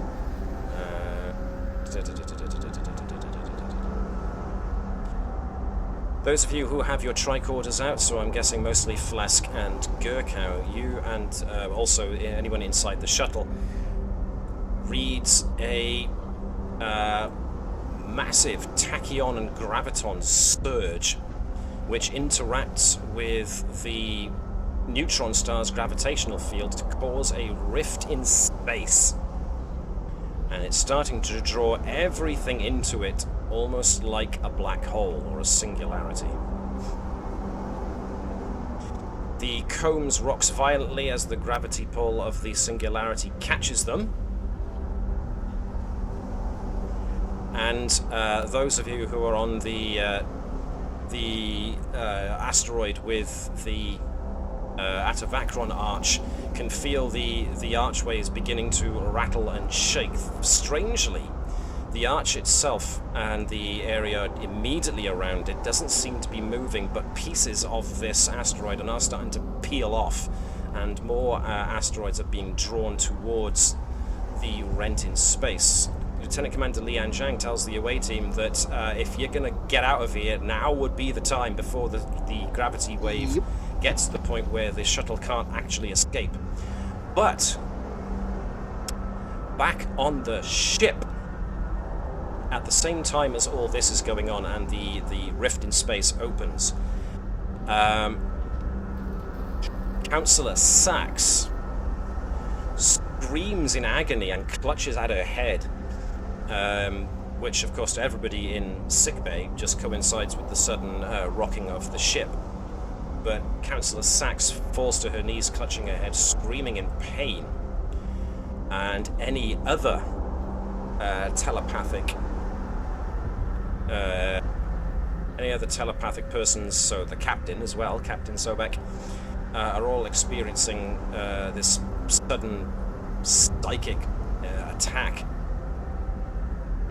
Meanwhile, those of you who are piling onto the shuttle, you notice that Stoker isn't coming with you. She's just standing there, her mouth agape, just staring at the breach. Tavish is grabbing her, like, gonna drag her by the collar. Cool. Tavish just races out, grabs hold of Stoker, who doesn't move at first, but as Tavish pulls her some more, she relents. But as she does, Tavish and anybody, well, Gerkow and Phlesc can also hear because open comms, Stoker just says, "I can hear you." And she just seems to be in a dreamlike state. What have you done? Let's just yank her on board and get the hell out here. Yep. Yeah. So, I am going to want somebody to be the shuttle, somebody to be Lieutenant Commander Lian Zhang, and whoever wants to help co-pilot the shuttle to get it out of harm's way in the immediate. I'll assist as Phlesc as a co-pilot. Okay, so Connie, pick between Lian Zhang and the shuttle. Which one do you want to be? I'll be the shuttle. Shetty the shuttle. Shetty the shuttle. I will be Lieutenant Commander Lian Zhang. Okay, so those playing actual characters, you have to give me a control and con check. Those who are being the shuttle, you're going to have to give me an engines and con check. And this is going to pull a point of power from the shuttle. Yes, Dave. Hold on.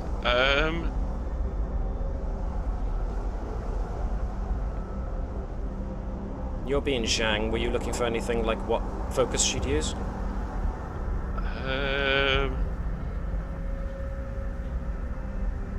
If you are, then Zhang has already got navigation and shuttlecraft.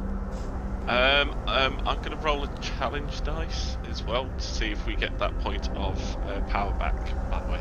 Aha! Okay. Because of my giving it all she's got. Right you are then. Cool beans. Okay, so Gerkow and Shutty the shuttle. No, not Gerkow.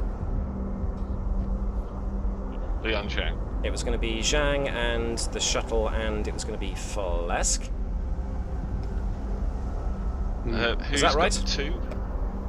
Yes, that's right. Alright, so Phlesc will be rolling 1, the shuttle will be rolling 1, but Zhang will be rolling 2, so... What am I rolling? This is going to be control and con. Control and con. Shuttlecraft for focus? Shuttle doesn't have a focus because it does not appear to be sentient. No, I mean Lian Zhang. Oh, shuttlecraft as the focus, yes. What's the difficulty, sorry? The difficulty will be 3. Eep. Oh, hello! Sorry. Parent figure. And we got 4 successes. So, roll your challenge dice, please, Dave. It's just a 1.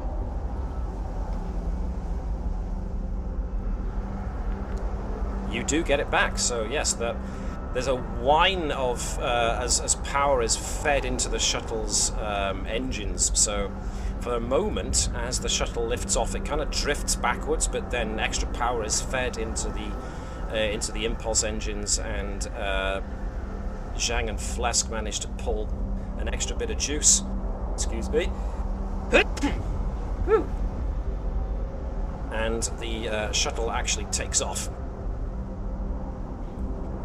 But as the guys on the shuttle are pulling in, you notice that the combs is slowly being dragged towards the breach.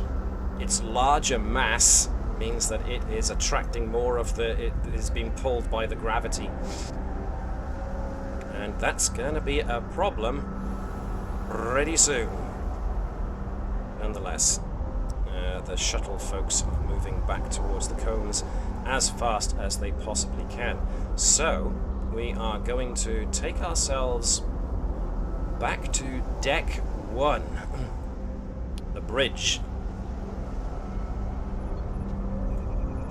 As the whole place has rocked, and naturally those who were in the sick bay interrogating, or trying to have a conversation at least with the infiltrator, I'm imagining that since that hasn't been going particularly anywhere and you've now got a very definite emergency situation on your hands, that you're just going to leave her there for the time being and attend to what's going on the bridge. Can we put her in shackles or Absolutely. like cuffs and bring her with us? Absolutely. Or do we want like Yes, I'm also Gerkow or Hopkins to just sort of be on her so she can't move? Or Oh try- yeah, definitely. But she might have insight on what the heck to fix this. Yeah. So we just put folks near to where they would be, but not where they are currently. The EMH and nurse are elsewhere, so we'll just take them off to one side. Tavish isn't here. My posse! yet. You still got your posse, they're just not here on the bridge yet. Okay, so everybody who was in sickbay who wants to come up, what were you doing with the infiltrator again? Sorry, were you bringing her up to the bridge, or were you putting her off into a brig? Bring her to the bridge, but she's handcuffed. Bridge. Okie dokie. Let me grab them from sickbay then. And definitely not wearing the armor. Definitely Yeah. wearing the armor. Okie dokie. Yes, indeed. Ensign Kenson will She's take with- the armor off to one side and we'll start examining it. But other than that, I'll be keeping my phaser well and truly. that's a good point. Ready. Actually, should be with Garrow. There we are. So as everyone gets to the bridge and sees the rift in space tear open where the Beta Niobe neutron star used to be, Epsilon, as she calls herself, looks at the view screen and goes, "Well, you can't say I didn't warn you." Ensign 2 seconds. Akos. 2 seconds, you warned us.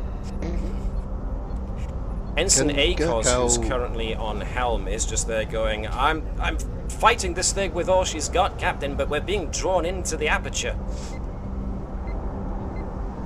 Where's Are we? Tavish when you need her? I was going to say, are we on the combs yet? That will be, yes, you folks who are on the away team, the operations officer, currently Ensign Eversion, will notify everybody that the away team has now entered the shuttle bay. Oh, good. So the away team are on their way back up to the bridge. Probably won't have time to take off the EVA suits. Tavish would have given the Admiral to a security officer and told them to put her in the brig. Brig, right you are. Stoker goes off to one side. Stoker has been mostly unresponsive the entire time that you have brought her on board. She's just been almost like a zombie. You just grab her, you lead her wherever. She offers no resistance. She's just staring into space. She is whispering and muttering under her breath. One of the whispers that you do catch as Tavish hands her over to the security detail is, "I knew you were real." Yeah, I'm goddamn real. Councillor Sachs, however, has been admitted to sickbay, and the captain.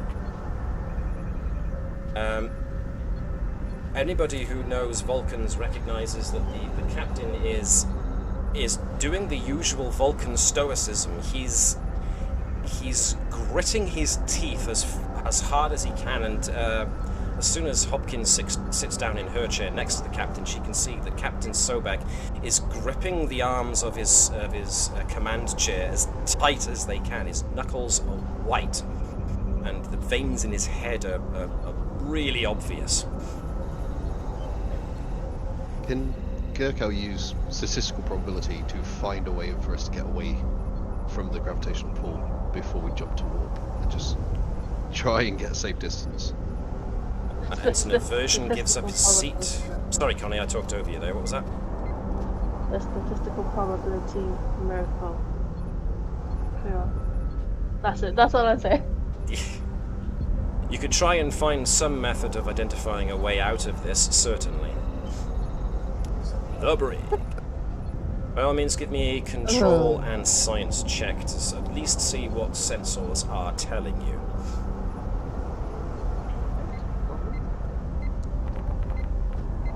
Meanwhile, Ensign Akos gives up the helm control to Lieutenant Commander Lian Zhang. Ensign Akos will move up to take Epsilon off of Lieutenant Garrow if he wants him to.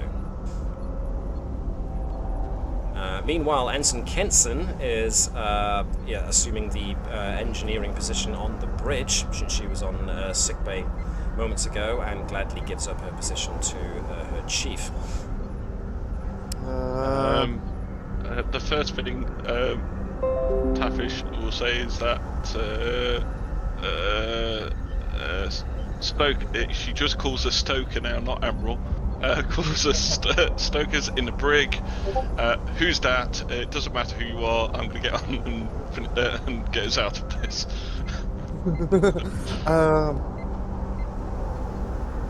All right. So, are we able to jump to warp and get out of here?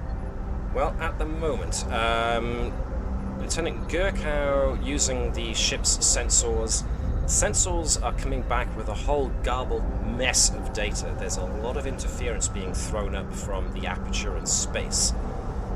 So much so that it's hard making heads nor tails of what's going on. What is obvious to the sensors, however, is that the Combs' forward momentum is starting to increase, which is becoming a problem because now you're in the asteroid debris field, which means that Lieutenant Commander Lian Zhang is going to have to do some fancy flying in order to try and keep the ship from impacting some of the larger clusters of asteroidal debris. Therefore, we're going to need someone to be Lieutenant Commander Lian Zhang, someone to assist, maybe, and someone to be the ship. So, who wants what? Tavish will tell Commander Lian Zhang to use attack pattern Lugar Loop. Lieutenant Commander Lian Zhang just holds up the bird so that Tavish can see it.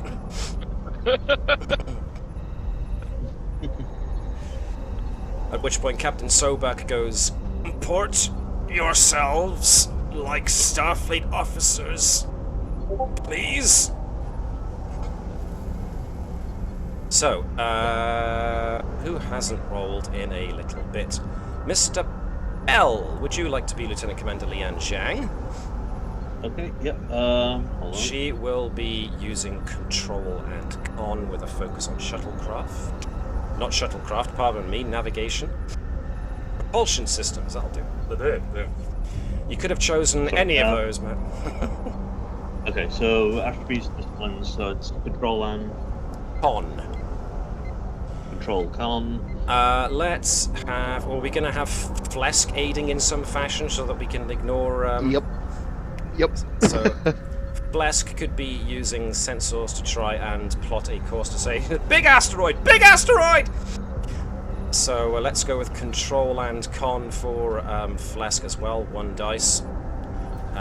Any focus? It's not so much. What was that? Sorry, con and was it control? Sorry. Control, yes. Control and con. And I will want somebody to be the ship. So Liz, if you could be the ship. I don't need to use focuses, do I? She's got focuses, yes. Can I use triage? Not triage exactly. Let's go with deflectors. Deflectors, yes. maybe. And complication. Sorry, difficulty range. Difficulty will just be whatever I say it is. You won't have to worry about. Don't worry about the complication range either. That will stay as the same. Ready when you're up. Liz, if you could be the combs and give me engines and con.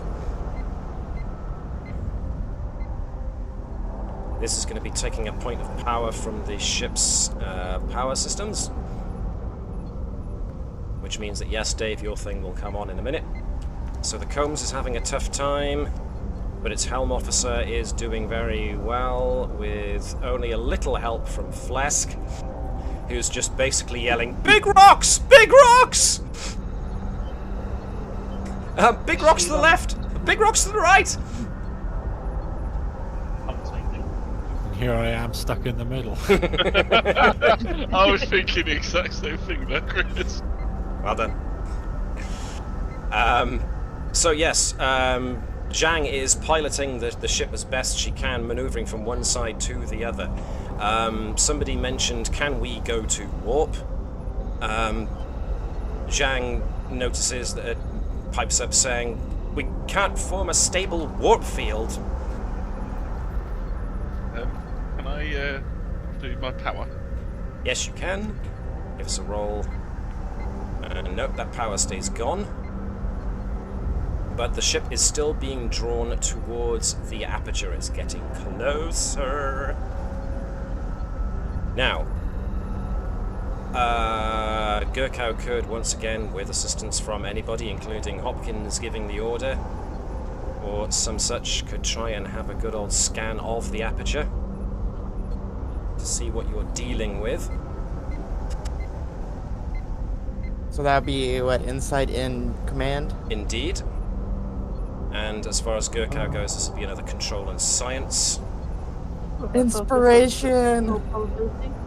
I'm gonna try to inspire for the Why with my not? focus. It seems to be the do-all, does-all focus, so...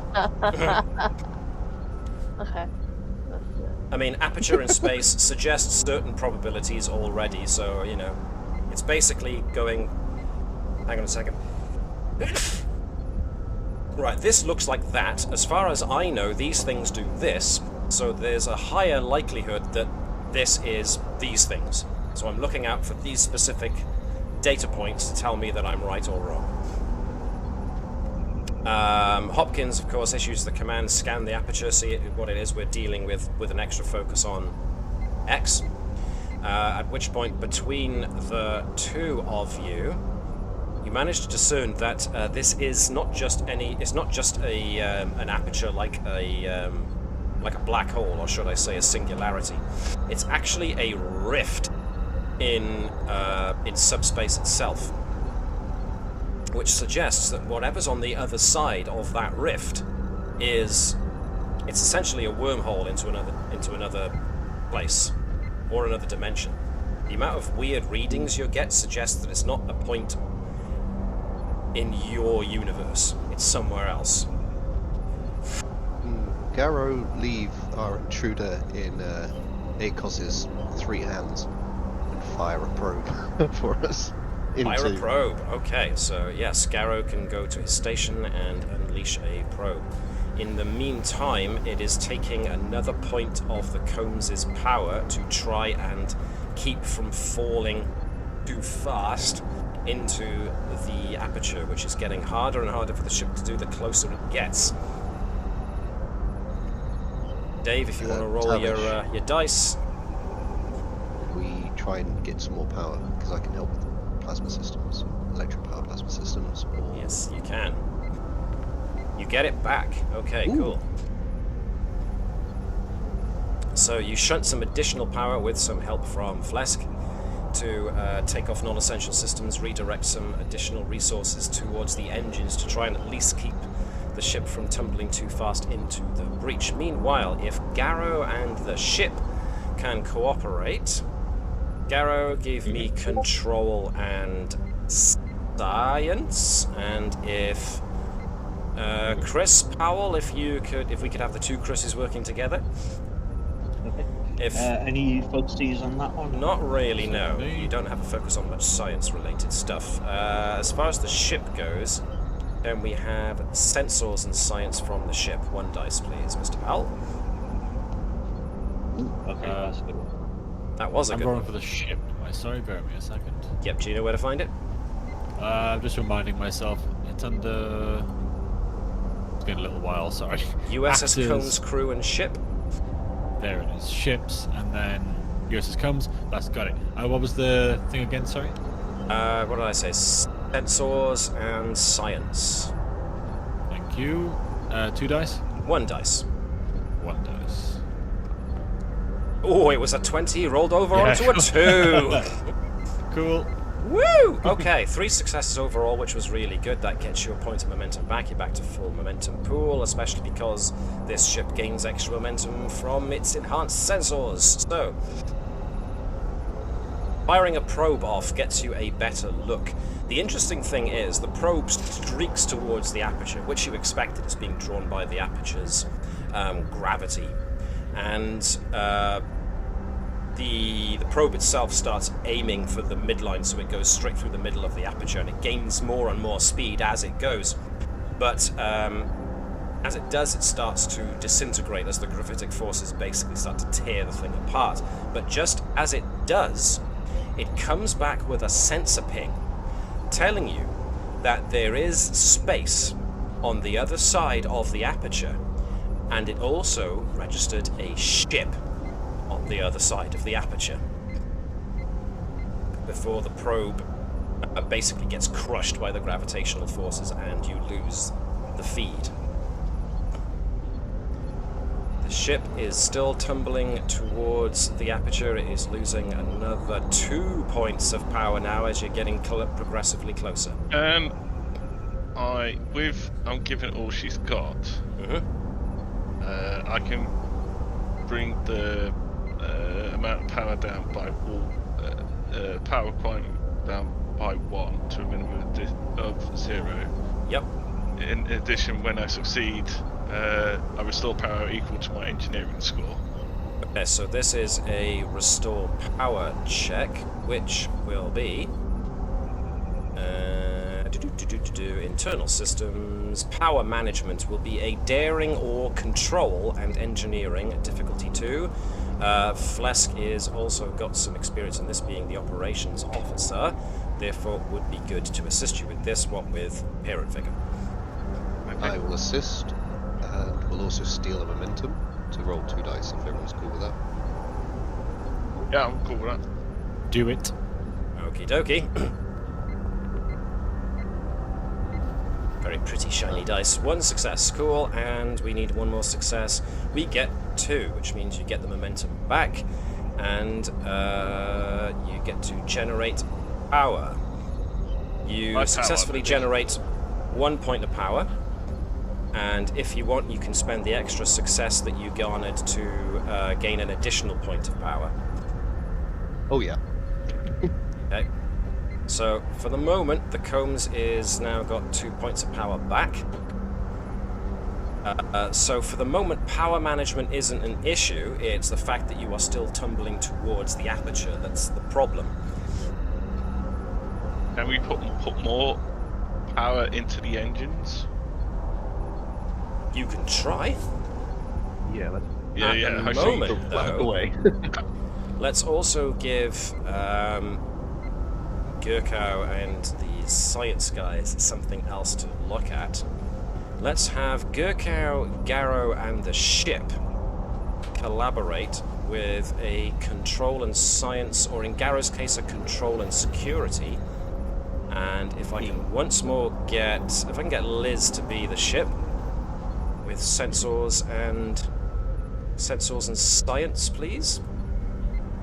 Do I need any focuses on that? And is it just 1 dice? Focuses. I will allow your shipboard tactical systems, actually. Okay, just one dice on mine. Just yeah. 1 dice, please, as Gerkow is the one who's the main. Okay. No help from either the Combs or Garrow, so it's all down to Gerkow. Okay. I want pressure. to use my Star Cross medal then. Okay. Which, for those tuning in and don't remember, is that once permission, before attempting a task, your focus range doubles. So essentially, science goes from 4 to essentially any rolls of 8 or under are 2 successes. And anything under 4 is a definite critical success. Nice. So I'm gonna take it as I'm applying a focus. Mm-hmm. And then let's go. Let's go! So there's a 17 and a 14, so neither of them actually produce much. But there is definitely a starship on the other side of that aperture. And it seems to be travelling towards the aperture just like your ship is travelling towards the aperture. It's not like a mirror rift, is it? It's not like a mirror... Well, you're having trouble getting much information due to the interference, so it's tough to tell if it's a ship exactly the same dimensions of yours, it's slightly smaller, slightly bigger, and, you know, if it's pinpoint mirroring yours or if it's off by any. It's very difficult to tell at this particular point in time. All that you do know is that there appears to be another starship, another solid massive starship on the other side of the aperture that's coming towards the aperture, just like you guys are. Meanwhile, folks were looking about shunting extra power into the engines. You can certainly give that a go. So engineering and or power related folks can give that a good old go. So this is going to be definitely a daring and engineering type of check. Now, we do have Ensign Kenson, but she is a junior. So if somebody with a bit higher an engineering check, like, ooh, Phlesc. Oh, I've got it over ready to roll. And I'm also ready to take another momentum, because we've still got 5. So 2 for Temish, 2 for Phlesc. You could, maybe somebody could have Ensign Kenson assisting, or, of course, Hopkins could assist.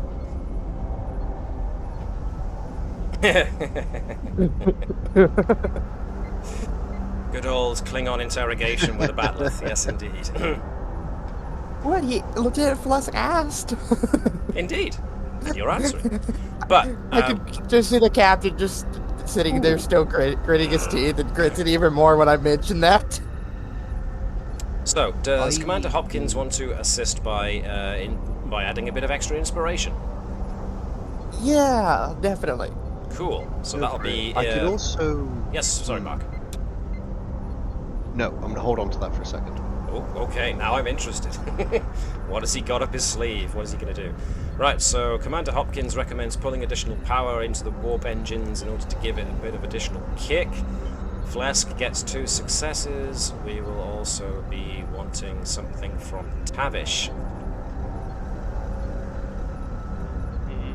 Oh, yeah, I'm on 2 dice, aren't I, as well? Yes, because somebody bought one with momentum, yes.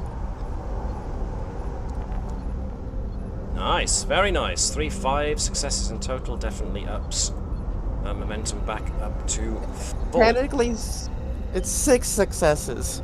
Oh yes, technically he's quite right. But I don't have any room for the 6 successes, so let's think. Let's add that success back into... Okay, additional power has been shunted into the ship. The ship, for the current moment in time, is stuck in place. It has managed to find kind of equilibrium with the gravitational forces being exerted on it and the amount of extra power that's being shunted into the ship in order to keep its levels stable. There's still the problem of this ship coming in from the other side of the aperture, and there's also the problem of the aperture itself being open, and as a final third note to detail how things are still not great, there are still asteroids and planetary debris being drawn at the aperture, which means that the combs being stuck in position at trying to resist the gravitational forces is now a bit more of a static target for all this bits of asteroidal debris now being flung at it. So the ship is now starting to rock and reel a bit from asteroidal impact. So Alright, much so I am going to knock shields down by a bit. I was going to ask because of I've got the Legion of Honor, which I've not used yet. If I was to use that, the bonus momentum, could I just put that into more oomph to make the ship go away? Potentially. Oh, in which case, yeah, I'll use the Legion of Honor, and instead of banking the impossible 2 momentum, give it 2 momentum in the opposite direction to the aperture. Okie dokie.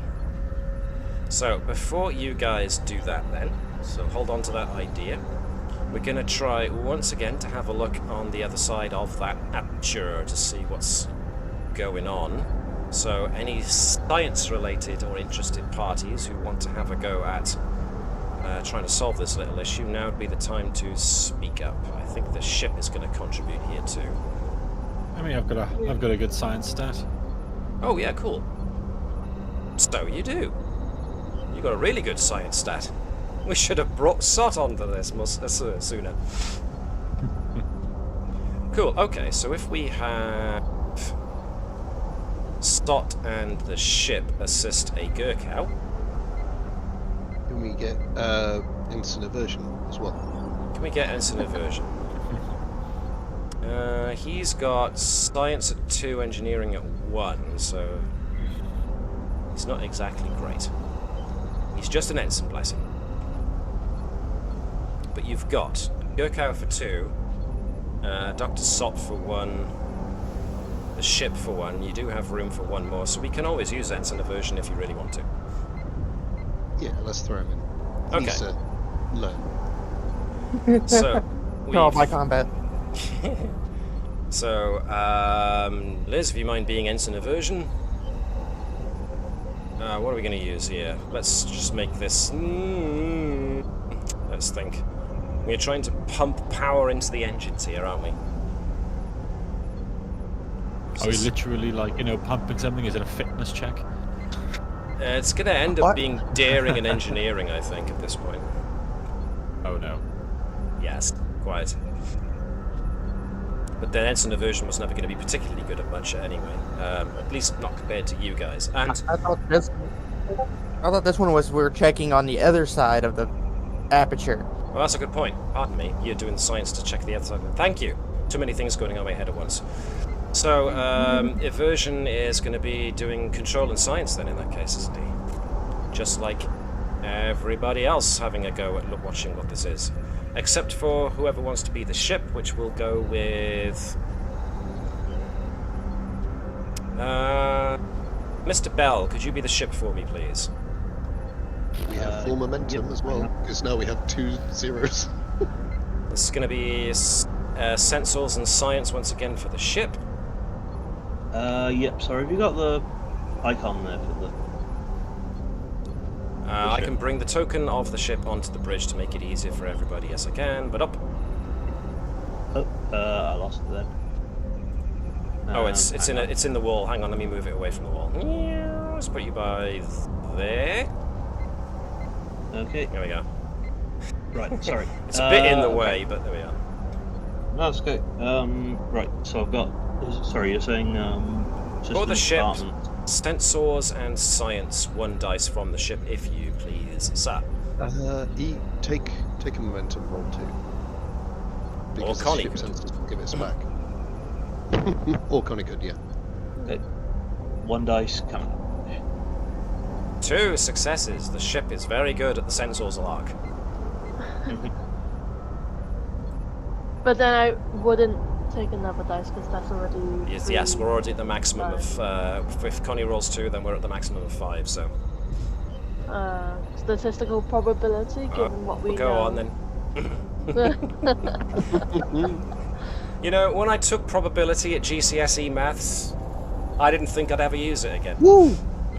Well, hello! 3 successes in total. All right. You finally clear up the picture, as it were, and account for the interference. And looking at the other ship, you get a clear picture that it is indeed a Starfleet vessel. It does indeed appear to be an Intrepid-class ship. And it does indeed appear to have the the call sign of not call sign. It's basically the Combs. It says USS Combs. It's got the same registration and everything. But the readings you're getting off of it suggests that the ship is not made from tritanium. It's made from anti-tritanium. Oh. Okay.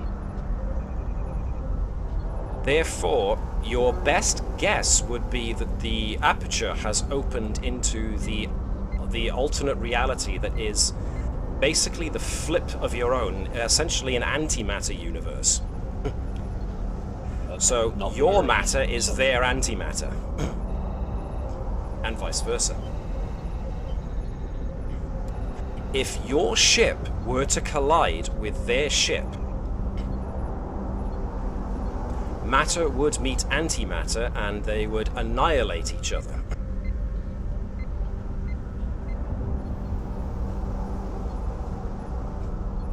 So, the ship is holding at the moment, and it appears that your counterparts on the other side of the aperture have hit upon the same idea as yourselves and are now themselves holding position. But you cannot hold this indefinitely. The strain is too much on both ships.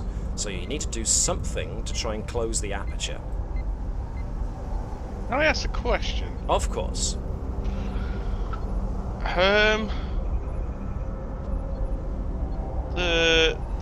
The archway. Yes. Is that still got the beam coming from it? No. When you cut the power, it had enough energy to fire one beam of energy to open the aperture, but it hasn't maintained it. So when you did cut the power, it I know cut what I the should've energy. done. So what you reckon now in hindsight that had you left it as it was, the arch would have been continuously feeding the aperture, which means the aperture could have continued to expand. But by cutting the power to it, you have stopped that from happening. So the problem could have been exponentially worse for you if you hadn't have cut the power to the monoliths. Okay. It's not like that's the way to close the rift. So now you're going to do is try and counteract whatever happened to close the rift rather than... Yeah, that's my thinking now is... Well, Mark can just we... put a message in Discord saying try and communicate to get the anti-combs to do something to try and coordinate your efforts. That's certainly something you could try. We both send a shuttle, and we'll get a shuttle explosion. Hopefully. Does it have to be a I mean, shuttle? Can we use torpedoes? Well, there's that too. So, I want to try the shuttle before torpedoes. well, if that could work. one not is shutting the made to go. I see where Connie is going with this because one is a solid mass of something and therefore has more mass, and a warp engine. Therefore, the shuttle could conceivably, with its extra mass, create a bigger kaboom. But at the same time, a torpedo is made to go kaboom, and a shuttle is not. So there's a 50-50 split here as to which idea is the better idea. Nevertheless, Captain Sobek likes the idea of trying to coordinate the efforts with your antimatter counterparts, therefore asks Ensign Ravalon to open a channel to the other side. Ensign Ravalon, without thinking, just opens communications, and there's a reply. But when the view screen shows the reply that's coming through, it is full of static and is garbled as anything. Critical probability time. Can we try and clear that up? Indeedy do. This will be Reason and Science. Difficulty 1. For whoever wants to try it. Anybody who's got anything quantum physics related might be handy. Or, of course, statistical probability.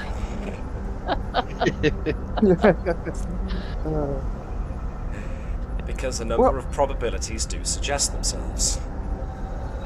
Worst case scenario, if the torpedo doesn't work, we can always send one of the worker bees to explode in a collision with one of their worker bees. Yeah, it doesn't actually need to explode. It just needs to collide with the antimatter version of itself. Yeah, essentially what Liz just said. Just collide and explode. So, it all ends with a kaboom, either way. So, Alright, let's clear this thing up. Anybody who wants to... I think Gerkow should... Is it? Alrighty. Alright. Oh, okay. Twist my arm. Isn't Dr. Sots as well?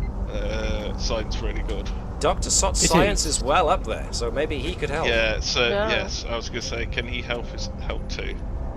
So that'll be reason and science from Dr. Sott as well, although Dr. Sott doesn't have any focuses whatsoever in the... what's required. I don't have any focuses, but I can help out too. Oh, hello! Dr. Sott is on fire today! Oh. Would you like me to Okay. help out? You know, too? after that nice little nap I was administered earlier by the intruder, Tavish can I'm help back. out too if she wants reason and science.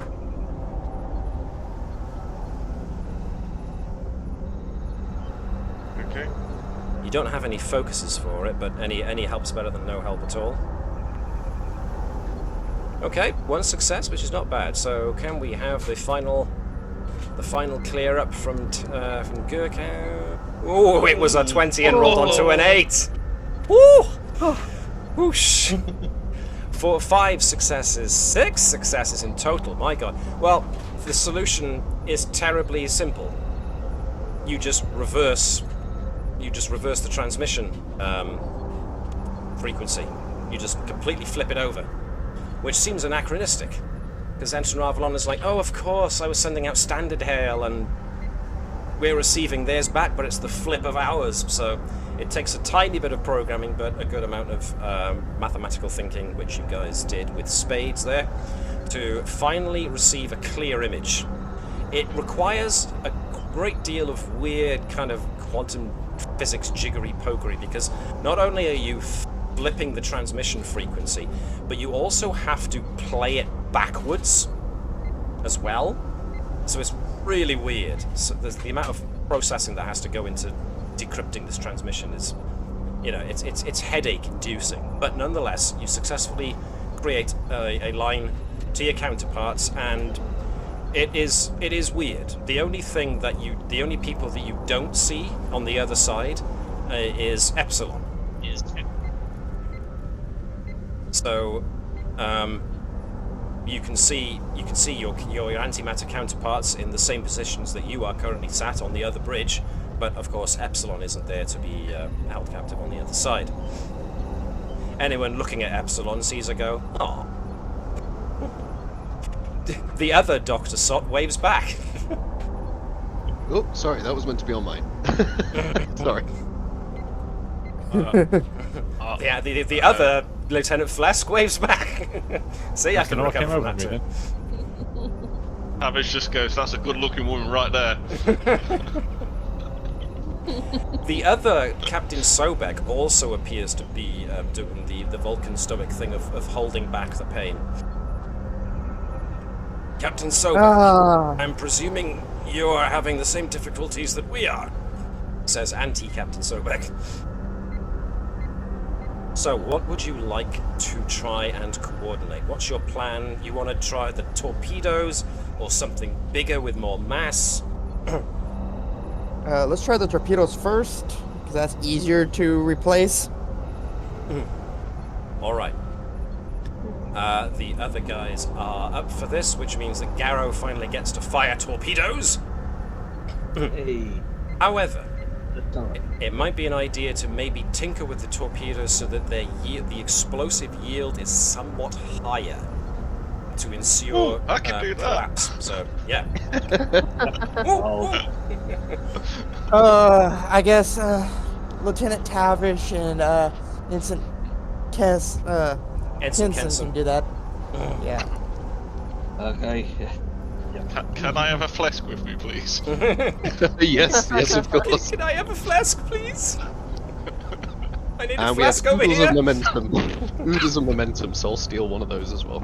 Okay, cool. This is going to be reason and engineering because, well, or reason and security, whichever you think you want to use. So this is to... This is to increase the yield of a photon torpedo. Oh, do I use a determination? That's the question. Well, as long as it doesn't explode whilst Whilst it's in the torpedo tube, absolutely. Alright, I am going to use a determination here. Ready? I'm going to use Mad Engineer. Hey, Phlesc, this is crazy, but let's do this. I don't have any focuses though. No, not for this particular What thing, I'm afraid, focus? so... Oh, actually, Manufacturing. experimental technology? Okay, if you're doing something really wacky and out there, then let's go with that. Knowing Lieutenant Tavish, probably, yeah. Yeah. Everybody sees the look that Phlesc gives everybody else when he hears Tavish's idea. It's like, we're going for this? Yeah. I for one repeat that same Yeah. It's always Garrow. Yeah. Garrow is the one who has Garrow. flashbacks about this whole thing. Yeah. Yeah. It's always Garrow who is the guinea pig for Tavish's weapons. Yeah. I'm sorry.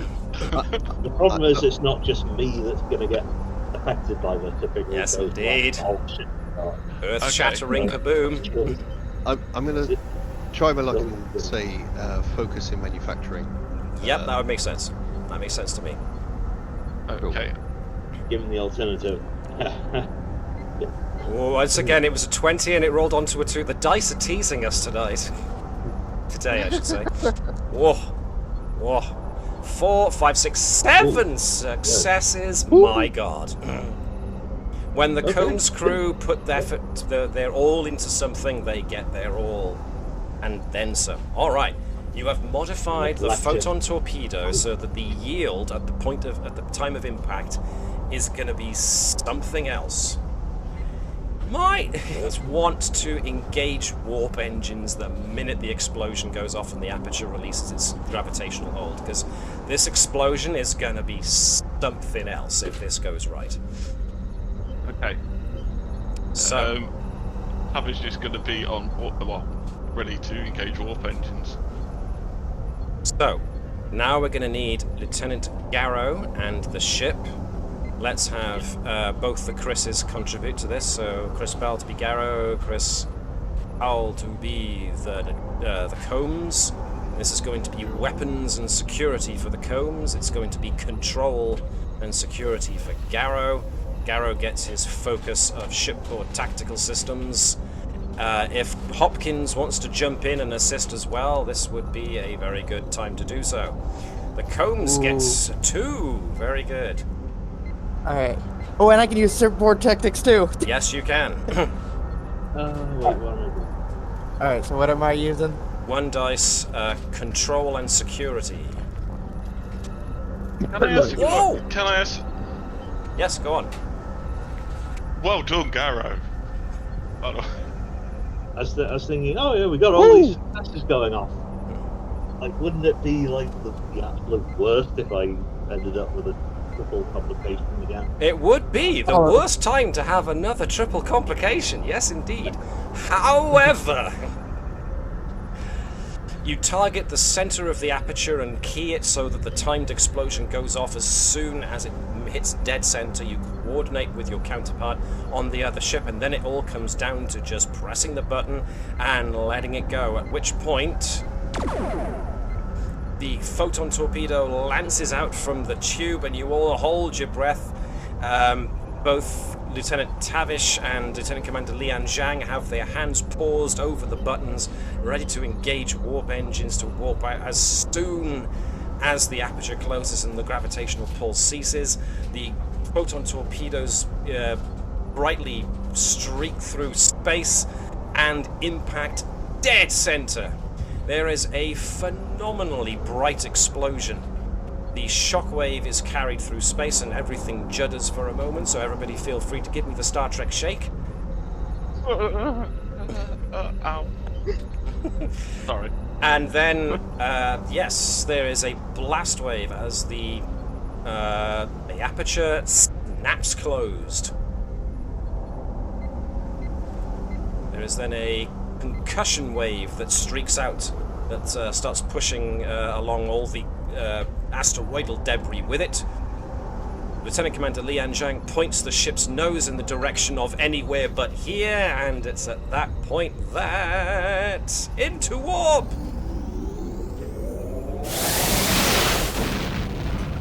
And you zip off into space. Question. Indeed. This is Tavish.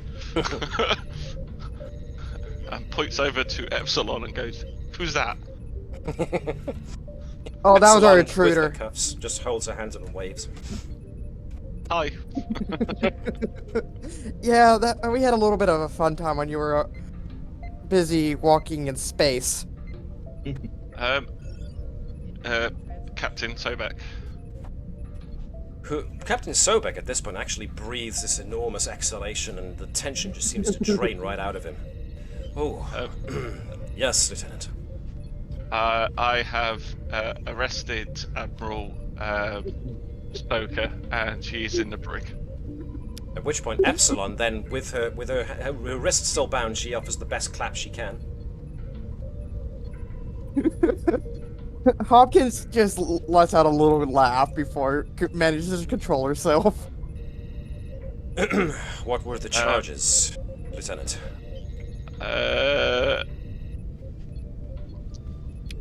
Might I recommend, perhaps, reckless endangerment, or indeed dereliction of duty? Dereliction of duty, yes. I think both, sir. Very well. It shall be noted in my log. Security Chief Gerkow, please escort this lady to the brig. We will answer all these questions later on. As for Admiral Stoker, perhaps Dr. Sotz should see to her in order to make sure that she is within her right mind, perhaps? I don't think she is, sir. Very well. Perhaps she is suffering from a medical condition. May explain her actions. If not, then she will have to answer for her actions once we return to Narendra Station. I would like to commend you all for some truly heroic actions, my crew. Helm, please set course back for Narendra Station. We will resolve the situation as quickly as we can. As for the rest, we will have to collate all the data we found and... well, of course, Admiral Stoker said that we should not share any of our findings with anybody else, so... I suppose that order still stands, technically. Number At one. least until she's no longer an admiral. Indeed. I look forward to a full debriefing from each of you later on. Oh. Senior bridge crew to the conference room, please. And oh, fun times. moves off to the conference room. Oh, Dr. Sot, how are you feeling after that little nap of yours? Never felt more alive. You might want to take some more hand-to-hand combat training. Actually, no, let's not move. ACOS.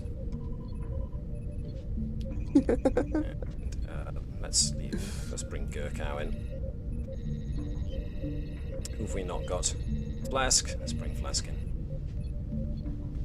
And Gerkow. Okay, I thought I was taking Epsilon down to the... That's fine. ACOS can take Epsilon down to the brig. Cool. If she gives you any trouble. Alright, so the senior staff file in to the conference room, and Captain Sobek, rather than being sat at the head of the table, he is stood at the opposite end, allowing you guys to sit yourselves in however you wish. Captain Sobek is not exactly facing you guys as you all sit down. He has his hands clasped behind his back. Seems to be considering very carefully what he's about to say until he eventually seems to settle himself. Probably using Vulcan stoicism, and then turns back to yourselves, still with his hands clasped in a military style behind his back, but he definitely seems to be wearing a look of, if you didn't know him as well as you did, obviously, Vulcan expressions can be practically unreadable, but there's almost apprehension to Captain Sobek. With me knowing him, having the two favours with him, would I pick up on anything else? Yes. Uncertainty. He's trying to figure out how to say something. And eventually he seems to muster it. When the aperture opened, I experienced something. I am told that our counselor fell into a form of pained stupor. Whatever it was that was on the other side of the aperture struck our counselor practically insensate.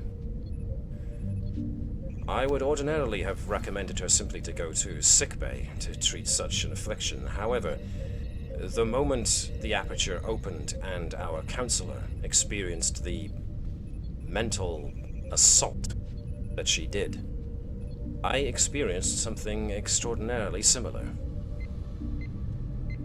It is difficult to quantify in any sense that those of you who have no telepathic or extrasensory perceptions do not possess. But the moment the aperture opened, there was, at best approximation, a voice. A voice that sounded almost like many voices, all calling out at the same time. At first, it was just noise, if you will. It was overwhelming and painful. It almost overcame my ability to maintain my grasp on the situation. But using mental meditations, as taught to me on Vulcan, I was able to maintain enough focus that eventually I discerned what I believe the voice or voices were trying to tell me, or indeed any telepathic entity within range of the voice or voices. It was just before the aperture closed. I was able to make out two words. Save us.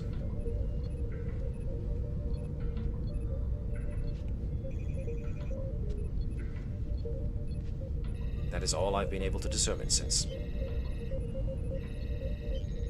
That's Admiral Stoker had said she could hear the voices when we were there. Indeed. She was not struck down insensate from pain, or was she? No. Interesting. I was not aware that she had any telepathic ability. No. She was more... When I brought her upon the shuttle and then aboard the ship, it was like...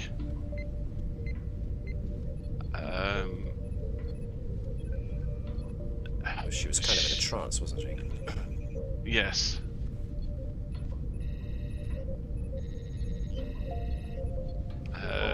Almost catatonic. It's tonic, there we are. Yeah. Yeah. She was more catatonic than anything else. Fascinating. For a human who displayed no previous telepathic ability to be able to hear the same voices as I could, and assumedly also our counselor, and yet not display the same pain at the volume of the voice. I am unable to fully determine what it is that we have witnessed. Nonetheless, may I give a of course, Lieutenant. Carry may on. I give a theory? Any theories are welcome. Where we were was where I can't remember the species name. The Sarpedons? Yeah, that where the Sarpedons were. Do you think did the Sarpedons have any telepathic abilities at all, sir? I am not as familiar with the Sarpedons as I perhaps should be. What I managed to discern about the Sarpedons was the same information that all of you did in your research when we approached the Beta Niobe system. Perhaps, as you have suggested, Lieutenant, there may have been more to the Sarpedons than at first figured. It is something that bears investigating. This also includes a full-fledged investigation into the actions of Admiral Stoker and whether or not she was acting of her own accord or whether there was something influencing the Admiral. Some mental effect or an affliction of some sort. There are lots of unanswered questions. She didn't appear to be under the influence of anything until the aperture opened. Indeed. At which point she became catatonic. I was constantly warning her, and I did give her objections to what we were doing, but she said our objections were heard and thoroughly ignored.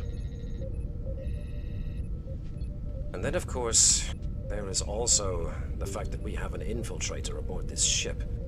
Admiral Stoker did warn us that there would be other agencies looking to either steal or sabotage any and all information to do with the ancient alien culture that we have been coming across. Whether or not this episode refutes or adds more credence to Admiral Stoker's belief, I have no definitive answer. For now, I suppose we will have to content ourselves with the fact that Admiral Stoker will have to...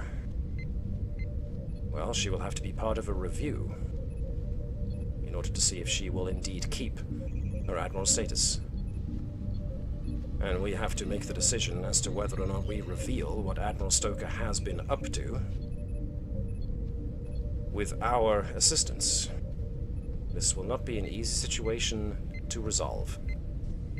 But for now, I suppose we will have to content ourselves with the fact that we escaped from the aperture and the Beta Niobe system intact, and that we have the intruder and Admiral Stoker to interview later on.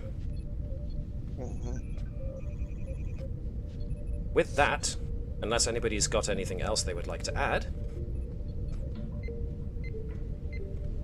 Well, it's just that if she was previously under influence of something when she gave the order not to share the information, she wouldn't have been capable of acting as Admiral at that point, and that order wouldn't stand.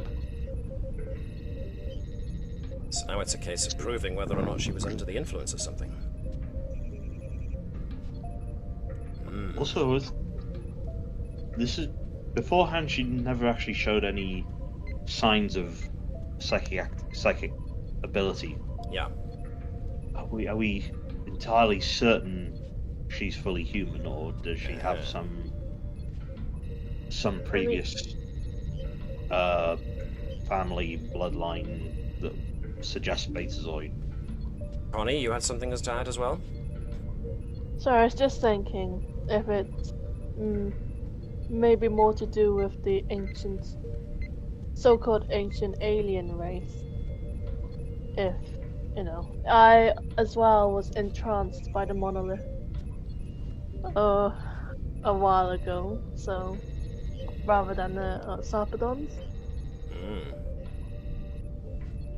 Indeed. That is true. So, this is where we're going to leave this episode for this week. That's the end definitely the end of this particular episode. So yes, plenty of questions, not a lot of answers. So we're going to have to see how this plays out in the future. But for now, the first thing we're going to check is that, some folks are away next week, I believe. Yes, unfortunately I am. Anybody else?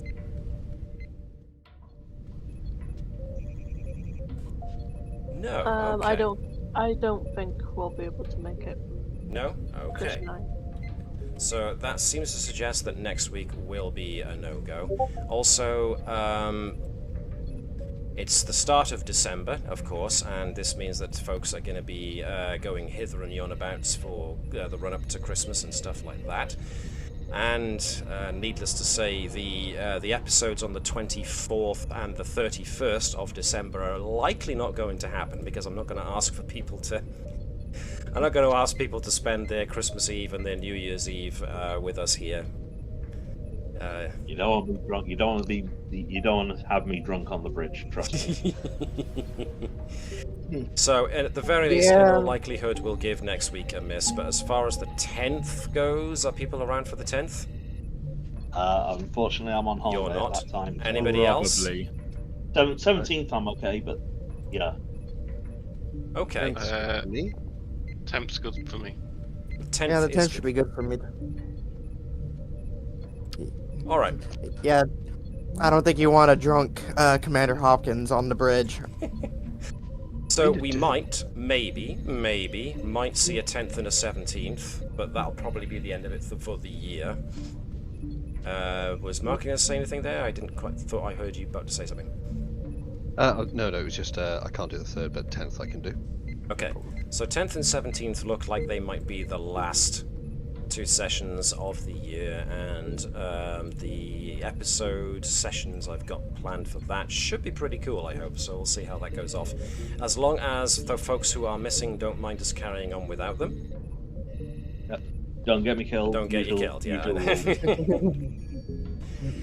So until then, yes, we will basically say adieu for the next, until 2 weeks from now, and we'll see who's available to do it. So in the meantime, thanks to everybody who tuned in to the stream, and for everybody who's watching this on YouTube later. I hope you enjoyed it enough that you can feel like giving us a like, and also for hitting the bell icon to maybe get notified about when we do release our videos, because in the near future they're going to be a bit more sporadic due to the run-up to Christmas. So, but in the meantime, I wish you all the very best of gaming, to all live long and prosper, and to remember to do like the Vulcans do. In this case, it's very much don't try and open an aperture to an alternative dimension of antimatter, but please do try and engage in infinite diversity and infinite combinations.